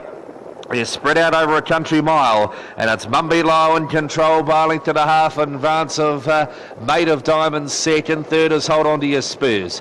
Continental Boy is the first trotter away from the inside to be parked, then back on the inside of these, then Lima Lad 4 deep the inside. Apollo Mission is 1-1, 2 lengths away Bono Hess, followed up then by OK Vanu. A length and a half away then to Cheeky Pat, who's on the back of the bunch. It's 25 lengths away then to Scarlet Lane, a long gap away Golden Gate can't win tonight. Further back then to El Tsunami, who's in behind that, and a City Courage and Beyond a Joke. It's just getting down to the winning post the first time. 1,600 metres left to run. The lead time was 1:29.5, and it's Mumbeat Lyle, a length and a half clear of Made of Diamonds. 3 back the markers, Hold On To Your Spurs. Continental Boy on the outside facing the breeze from Apollo Mission 1-1. Back on the inside then is Lima Lad from Bono Hess, who is 3 back and 1 off. A length and a half away then to OK Vanu, 2 lengths away then to Cheeky Pat, and the rest couldn't win. The next one in the race is Scarlet Lane, but even it couldn't win. Into the straight they come, 1,250 left to run. Mumbeat Lyle still in control and doing things right so far. 32.5 the opening quarter. 2 lengths to Made of Diamonds. Continental Boy still in the breeze. 1-1 now is Hold On To Your Spurs, as Apollo Mission lost a bit of ground there. Getting through on the inside then is Lima Lad to be 3 back on the markers. Followed up then by Bono Hess, the length and a half OK Vanu, and 2 lengths away into Cheeky Pat. Further back Scarlet Lane. 900 metres left to trot on the Pride's Easy Feed handicap trot, and it's Mumbeat Lyle. Trots out towards the half mile, second quarter, 30 seconds. A length and a half clear of Continental Boy, who gets down to the trail, and Hold On To Your Spurs third. Made of Diamonds is down to a walk. Lima Lad gets to fourth now. Then came OK Vanu. Bono Hess poking up in between horses, going back to the pegs then. Deeper out Apollo Mission, Made of Diamonds drifting away, and on its outside then is Cheeky Pat. 500 left to run. Off the back and down the side. Mumbeat Lyle going as good as any. A length and a half Continental Boy. Hold On To Your Spurs. Here's OK Vanu around the outside. Lima Lad galloped and back to the inside is Bono Hess. He's just got traffic problems. 30.7 was the third quarter up to the turn. Inside the 250. Mumbeat Lyle running off the inside and giving Continental Boy a big passing lane. He's run inside the markers, Continental Boy. Bono Hess will say thank you very much and took the vacant spot wide around OK Vanu. Bono Hess, OK Vanu on the outside. OK Vanu, Bono Hess back in winning form again. That's 2 in a row. Bono Hess beats OK Vanu. Hold On To Your Spurs third. Mumbeat Lyle galloped late, but she ran fourth. Apollo Mission was next. Then came Continental Boy, who threw it away. Next in then would have been a Cheeky Pat from Lima Lad. Further back Made of Diamonds, Scarlet Lane. They were followed through then by Golden Gate, El Tsunami, City Courage, and Beyond a Joke. There's no way it would have finished, and it didn't. 30.1 the last quarter, 3:32.6 the time, and Bono Hess will go back to back. Dexter done for Andrew Fawkes. He gets a double, and that's 5 for Dexter. He took all the shortcuts he could. He ran into a few problems at the 300. But Continental Boy, you talk about problems, he certainly had some. He threw it away, Continental Boy, quite frankly. And Bono Hess will get through, courtesy of that. OK Vanu brave again. And Hold On To Your Spurs will be third just by trotting all the way. Because did the rest? Did any of the rest? Mum Beat Lyle, she must have galloped late. It was like watching Mum Beat Lyle of 2012 in front for most of the way, but she still threw it in the bin late. And Bono Hess, the 5-year-old gelded in by Monkey Bones out of Ruby Hest. Ray Hansen, CJ, KG Campbell, Mrs. MJ Paul, Andrew Fawkes, the trainer at Burnham, Dexter Dunn, the winning driver. It's win 3 at start 25. Well, we said this horse would make a good C4, C5 trotter, and he's finally doing that. And there were times when I didn't think he'd ever get out of C1 again. But no, well done to Andrew Fawkes. The shift to Burnham has certainly assisted this horse get back to form. There's race number 7. Gee, it was action-packed. Back to you, Mark, with only a couple of minutes to go before the next at Wanganui. Yeah, thanks.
Hydroflow Distributors Limited Handicap Trot, first leg of the final quaddie, of course. Bonus $10,000 injected into the pool. That pool up to $27,000. We open a double here as well, $1,200 currently in the double pool. Enjoy whole house heating with Emma gas radiators, better heat. Yes, Mark, interesting too in that previous Smash Allegro running third clock, 30.54, 1/100th of a second faster than Corborn Crouch. So as it stands at the moment in terms of the ballots, Smash Allegro is first on the ballot, Corborn Crouch second. Of course, if a dog runs third, goes faster than 30.54, here it'll jump the queue. Some of Rugs under 13.5, $1.95 over at $1.75. I went 5, 8, 3 and 2. Some clearly in the overs camp there. Dog 5, Corborn Bright. What an interesting build-up she's had. Last Friday night she was super. She gunned down Kissing Gwyneth. She beat Winsome Jenny by several lengths, 5 1/4 to be exact. Kissing Gwyneth has advanced through to the final tonight by running second in her heat, beaten ahead by Spud Missile. Corborn Bright lined up on Wednesday, 645 metres and won, beating Ritzadani and Miss Selfies. So it's an interesting build-up for her. She's won 10 from 27. Very smart last week in her fastest of the night, 30 and 16. Very strong dog. Sometimes needs some luck because she's not quickly away. But she's at not bad money for a greyhound who comfortably beat the current favourite last week, Winsome Jenny. I think Jenny would have to lift on last week. We know how good she is. Last week she did seem to have a chance. Corborn Bright ran past her easily and put 5 lengths on her in the end, and she only just held third ahead of Ritzadani. Now, Winsome Jenny is better than that. She was fourth in that Rough Oaks prior, and before that had won an Oaks heat brilliantly down there at Addington. She ran second in the Wellington Cup here at Group 1 level after just arriving in the country virtually. I split them with number 8, Graded Jack. One from box 8 here the night Mammy Jack brought him right across into the race. He did win from box 6 2 starts back. He had very little luck last week from the 5 after a slow beginning. So went 5, 8, 3, and then the 2 Jesse Surfs. I believe he's going to box up first. He is pretty laboured off the lids, and last week he settled last. He did a very good job to run third behind Spud Missile and Smash Allegro. Well, Spud Missile's won a futurity heat tonight, and Smash Allegro has run a very close third, so it's good form around Jesse Surfs. 6 dog Fabio, he gets his chance. He's drawn outside some dogs he can beat out here. Stylish Fancy could show some speed from the 7. Dennis Schofield's had no luck tonight. To the Trabs, 4th and final heat, Upper Hutt Higher, New Zealand Futurity. Homebush Ginger off the inside, the outsider. Winsome Jenny has the 3 is $3.30 on the tote. Jesse Surf's boxing early in the 2. 5 dog Corborn Bright. Into the 7 is Stylish Fancy. Jesse Surf's away. Second line Arcane Sabre, Fabio, Greater Jack. Another fascinating heat for the Futurity. 2 spots left up for grabs. Last couple down, all clear through. Fighting on its way around, we're about set to break. Racing, Winsome Jenny astride slow. Out wide on the track, Stylish Fancy does show the speed to go to the lead from Fabio. Up and around the outside, Greater Jack trying to get nice and handy. Through along the inside here, Winsome Jenny starts to make a move third, now moving to second. Further back to Jesse Serves. Well back in the race then to Homebush Ginger. Corborn Bright can't do it from there, and Arcane Sabre back with it. Across the top they come, and driving hard through on the inside is Fabio and gets to the lead. Trying to come after it through on the inside as they swing the corner here. Would have been Greater Jack. Fabio from Greater Jack storming home. Corborn Bright. Fabio, Greater Jack, Corborn Bright. Then Winsome Jenny. Followed across by Arcane Sabre with Jesse Surfs. Dropping out of it badly, Stylish Fancy and Homebush Ginger. Fabio for David Scott.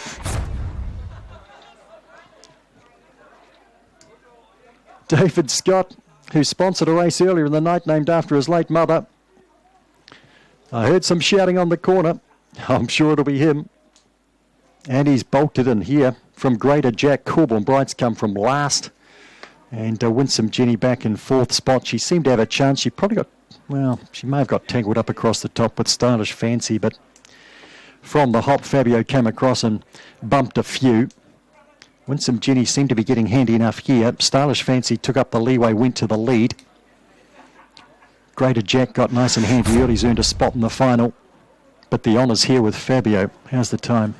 30 and 39. Second fastest. Run home is 11.72. 6, 8, 5 and 3. Run home has been 11.72. Other sectionals to hopefully follow. 6 Fabio, a black dog by High Earner out of Catwalk Queen for David Scott. Nathan Udy trains at Wanganui. Win 8 at start number 25. Burst through inside Winsome Jenny and Stylish Fancy across the top and has run on by. I can tell you the third dog, Corborn Bright, has run 30.74. So first ballot, this is unofficial, will be Smash Allegro. Second ballot will be Corborn Crouch. Lead up time 5.04, midsection 18.67, run home 11.72. Just having a look here, the fastest lead up time was Spud Missile with 5 seconds flat. The fastest midsection has been 18.58, also in Spud Missile's race. And the fastest run home would have to be Dinah Vickers, surely, indeed, at 11.43. Fastest time of the heats, Dinah Vickers. Marcy Flip brings Fabio back for Nathan Udy. David Scott, very happy owner there after race number 10. $21,000 final next week. Race 11, Class 2 and 3 greyhounds, 520 metres. 9 goes into 1, 10 into 2. And Mark, we get underway at 2 minutes to 9. Thank you, Rozzo. That Anglo Upholsterers C2 and 3 graded event. We'll take a look at that result in your double figures. Fabio, $11.50 and $2.60, number 6. 8 Greater Jack, $1.90 and 5 Corborn Bright, $1.30. 6 and 8, the Quinella, $39.80, 6, 8, 5 Trifecta, $195.20. First 4, 6, 8, 5 and 3, $978.90. 2 and 6 double, paid $101. 2 and 8 concession at $14.40. Race 10. Looking forward to that 11th, 8.58. 12th is due at 9.29. 2 races to come for the Wellington Greyhound Racing Club, racing there at Hattrick. Back to Alexandra Park now, and to tell you what, that quaddie pool has breached the $30,000 mark, $10,000 injected by the TAB into that quaddie. You've still got 5 minutes to get your money on, so should go well over $40,000 here. All Royal Gal for the Dunn team, $380 the tote, $350 fixed odds. Obviously this is going to be one of the bigger fields of the quaddie here. Craig, to kick things off. Yeah, she's been in great form, hasn't she, All Royal Gal, for Robert and John Dunn, the winner of her last 2 starts, Mark, and she's off the front. Her manners have been good. No reason why she can't make it a treble of wins in 3 consecutive weeks. Mare by Monarchy out of Royden Action. Done a good job since coming north. 5 starts at Alexandra Park, 2 wins and 1 placing. Been beautifully placed and inside the top 10 for the Jewels at the moment, so any more money tonight would certainly be advantageous. Main dangers the likes of Barry, who was good last week. Sir George Grey, another one that's chasing down dollars for the Jewels. Big grey trotter, looked very well going on track tonight. I thought Our Dainty Lady's not without a chance. And Katie Hall, Zach Butcher takes the drive for Tim Vince. I thought maybe one for longer odds. Tough leg the first leg, go wide, you can narrow it down for the later legs. I thought Stars and Sound, God forbid to lead race number 8. Stars and Sound probably the main danger. Race number 9, we'll talk to Barry Purden prior to race number 9. I thought Alana Hall would improve with last week's run. You've got the Almighty Johnson, who was good last week. Tony Hurley, the team's had a win already tonight. The bottom 2, everybody knows in 12 Monkeys. Maiden Trot sometimes can be a little bit of a trap. If you want to go wide, 2, 6, 7 and 8. If you've got a shorter budget, just 2 and 6. And the last, I thought, Cha-Ching, Ideal Bell, and Little Rascal. Small field, but tricky race. Todd McFarlane, he drives the outsider Revenue Maker in race number 7. Todd Revenue Maker, we know he's got all ability in the world, but you wouldn't want to play cards with him. No, definitely not. I'm due to get him away. I've missed away on him a few times. Dave gets on him and seems to get him away all the time. So, hopefully I can do that tonight. He did trial good here a few weeks ago, and, if he did that again, he's right in the finish. We know the ability's there, and Dave's done a really good job with him. He's only a 5-year-old. The day that he gets it right, he may string a couple together. Yeah, I think so. He is a horse with a big motor, and he's always had that, but it's just whether the head's in the right space at the time, that's all. He's one of those horse Revenue Maker. When he gets it right, he tends to win, and when he doesn't, he's out of it, and that reflects his form line. 24 starts, 3 wins, but only 1 placing. Majority of the times he's made mistakes, and that's been very costly, but no doubting the ability. He seems to be around a long time, but he's only a 5-year-old. Hey, he's a long shot, $33 if you want to play something at bigger money into a first 4 tonight. Revenue Maker may be the one to go. Bets coming through here from the racing desk. $2,000 and $1,000 bet on All Royal Gal. Has her favourite at $3.50. Thanks to Sal for passing that on to me. Off the front, as I say, she was good last week, defeating very persuasive in the week before. Gintara steps up in grade tonight from the 1s and 2s to the 3s and 4s, and that's never easy. The likes of Barry, who has now won 8, and of course Sir George Grey 7, Regal Petite 10. These are just below the cup class trotters, so she's probably have to find another length here, All Royal Gal, but she is in career best form. You've got to have her in your quaddie tonight. Aaron, why does it come to you a minute out from race number 7? 6, 8, 4 and 10 for me. 9, 6, 3 and 11. It just shows you this league is very open. Yeah, you did right there. I'm with 9 Barry. He was a good winner against most of these last time. He's come back 10 metres for that victory. Peter Ferguson for Ken Barron can certainly go back to back. 6 All Royal Gal. She's looked good winning her last couple, including over tonight's 2,700 metres back a couple of weeks ago. John Dunn. We'll put in the 3, San Diego Love. She seldom goes a bad race. She's got the front tape. Tony Hurley. 11 Regal Petite. If the tempo's as good as it was last Friday night, Regal Petite, the Breeders' Stakes winner, could certainly get over the top of them for a birthday girl. Paul Let's Green Todd Mitchell to do the driving there. Nice price around that too at $12 and $3 Regal Petite. 9, 6, 3 and 11 for me in the Hydroflow Distributors. Yeah. Thanks, Aaron. That quaddie pool getting up over 35,000 now. 2,223 live in pick 6 after Walk of Fame. Fiery Luster took out the first legs, runners 5 and 5. Of course, Eddington tomorrow, the first kicks off there 11:22. Page 108 of your trusty best bets. Just looking at the best bets. Outstanding value for the $5 on offer this week. Got 176 pages, spanning some 20 meetings. Got on the boys at Best Bets there. Alan Keddy, Full Barber doing a great job. Publication, great value, $5 on sale every Thursday. All Royal Gal, Barry now co-favourites in race number 7. Good luck if you're playing into the quaddie. First leg about to head off now. Favourite on screen in the black with the white diamonds. Here's Aaron's call on race number 7. Thank you, Craig. And this is the feature trot on the program tonight. The Hydroflow Distributors Limited Handicap Trot. Leading with knowledge. Enjoy whole house heating with Emma gas radiators. BetterHeatingSolutions.co.nz distributed by Hydroflow.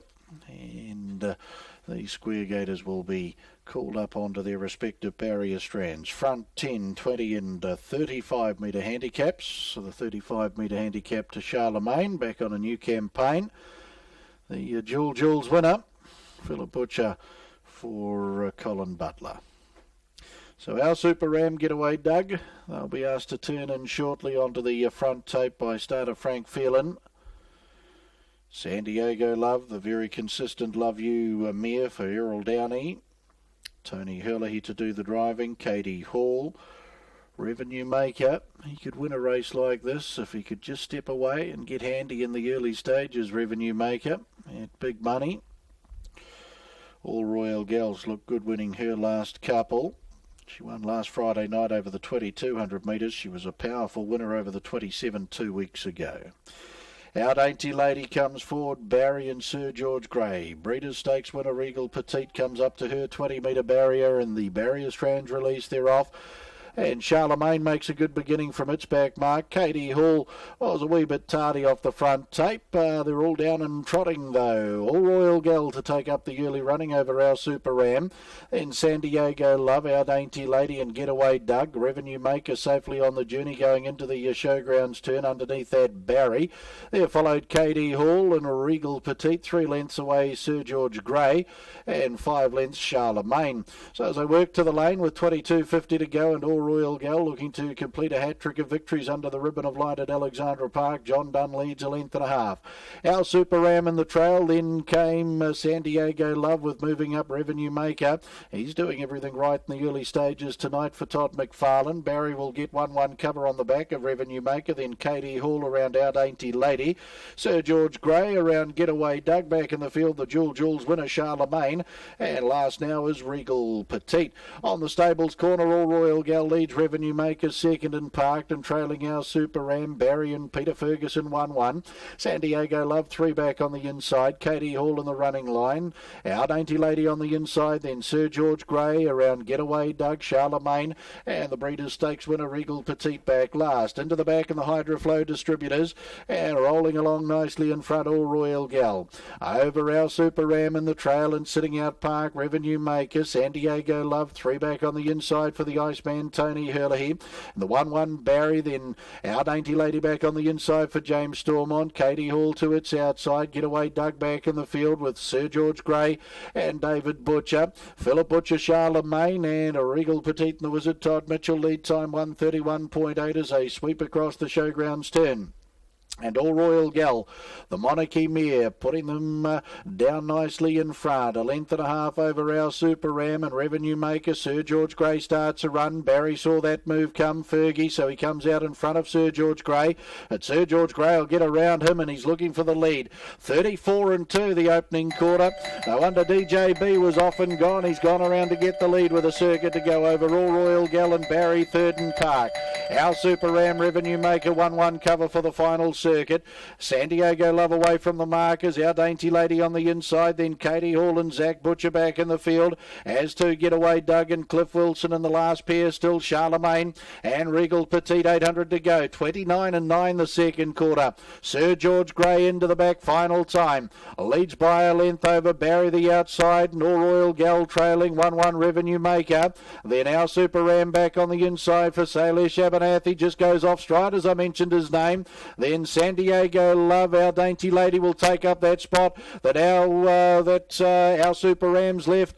3 back on the inside. Then Katie Hall further back in the field. Getaway Doug, Charlemagne and Regal Petite. 28-9 the third quarter. Sir George Grey and Barry. They'll swing striding hoof for hoof in front from All Royal Gal. Our Dainty Lady's running on. San Diego Love, Katie Hall and Charlemagne homeward bound. Barry goes to Sir George Grey. San Diego Love, Our Dainty Lady, All Royal Gal. Katie Hall deep on the passing lanes coming through. Barry, Katie Hall right through on the inside as Zach Butcher special. How did you get through? He's home. Katie Hall beats Barry's third. It's photos. All Royal Gal and San Diego Love. Then Our Dainty Lady, they were followed Regal Petite working home, Charlemagne, back in the field, Sir George Grey. They were followed then by Getaway Doug, Revenue Maker, and Our Super Ram back last, 334.2, home in 29.2. And getting right through deep on the passing lane, Katie Hall. This head-on shot will be a beauty. Watching Zach Butcher get through. Barry will be second. It's Fado's third. Maybe San Diego Love just from who was there, All Royal Gal as well. But look at the gap deep on the passing lane. Zach says, thank you very much. I'll just poke through. Get the win. Tim Vince and Cheryl Wigg, the owners. Tim, the trainer. And Zach Butcher Special gets through in the Hydroflow Distributors Limited handicap trot. And at nice each way money, 2,870 and 250 there, Craig. Katie Hall, too good.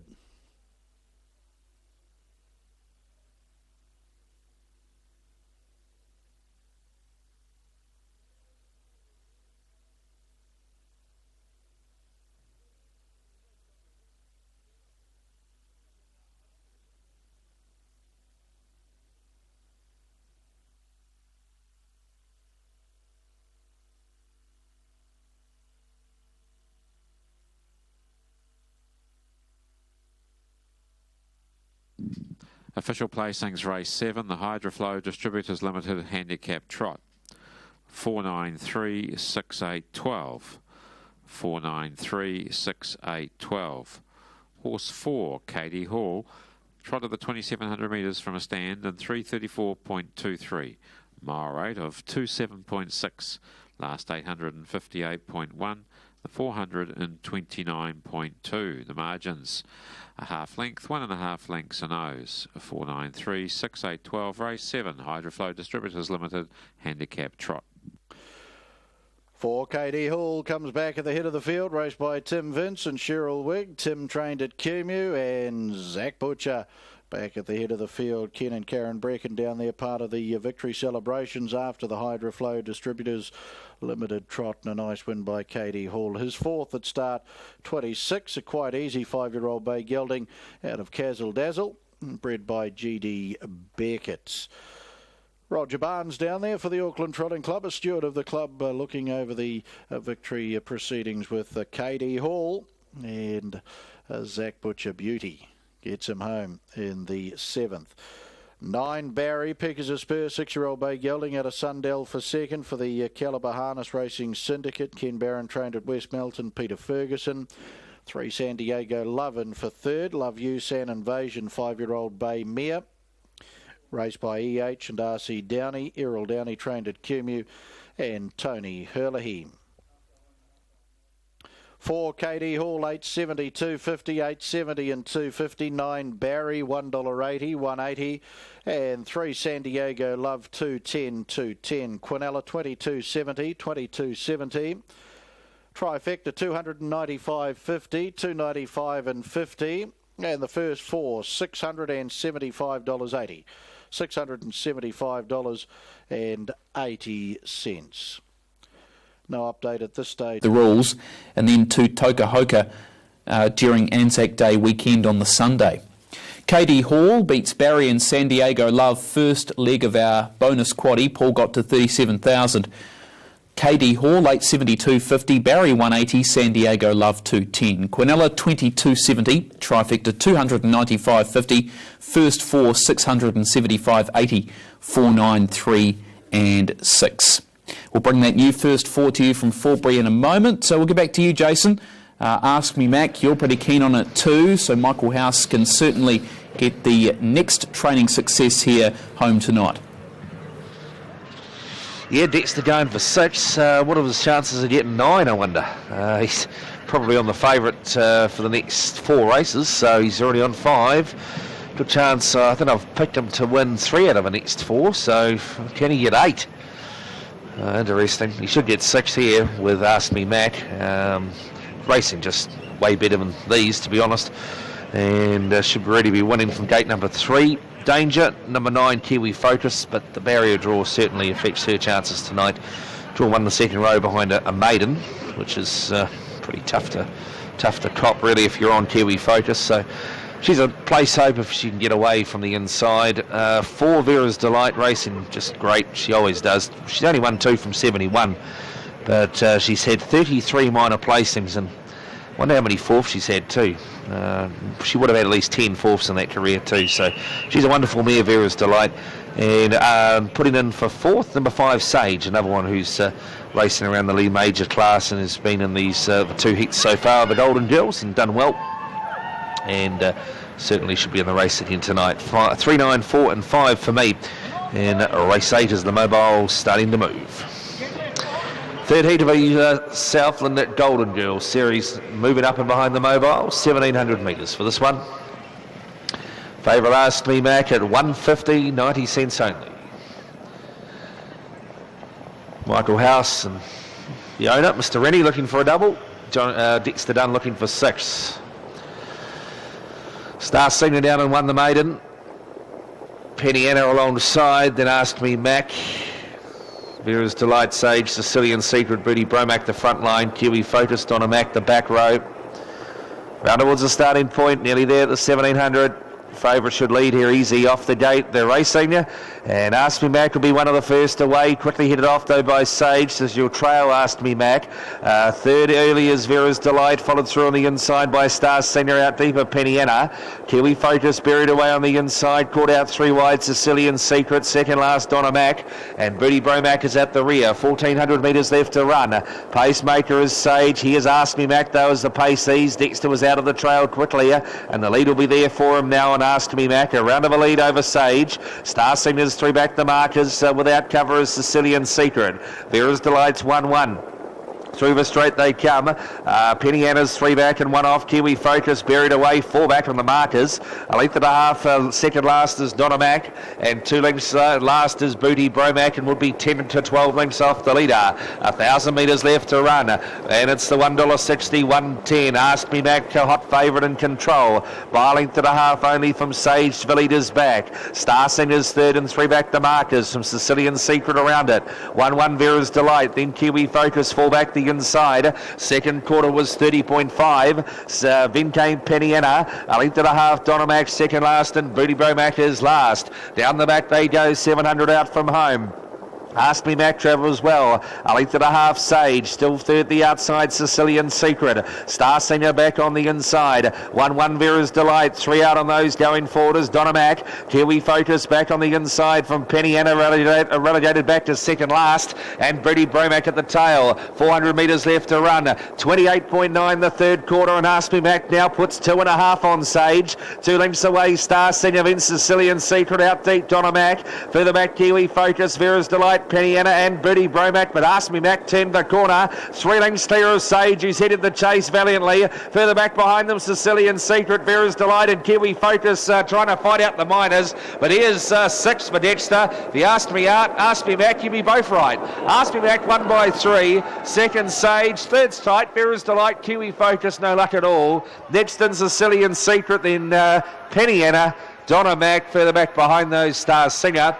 And Booty Bromac galloped up the straight, and even she nearly went into the drain. She was pretty lucky to miss that, and she was tailed off last. Final quarter 27.2, and this horse has done it very easily. Ask Me Mac, 160, 110, and easy as you like really. Sage tried hard.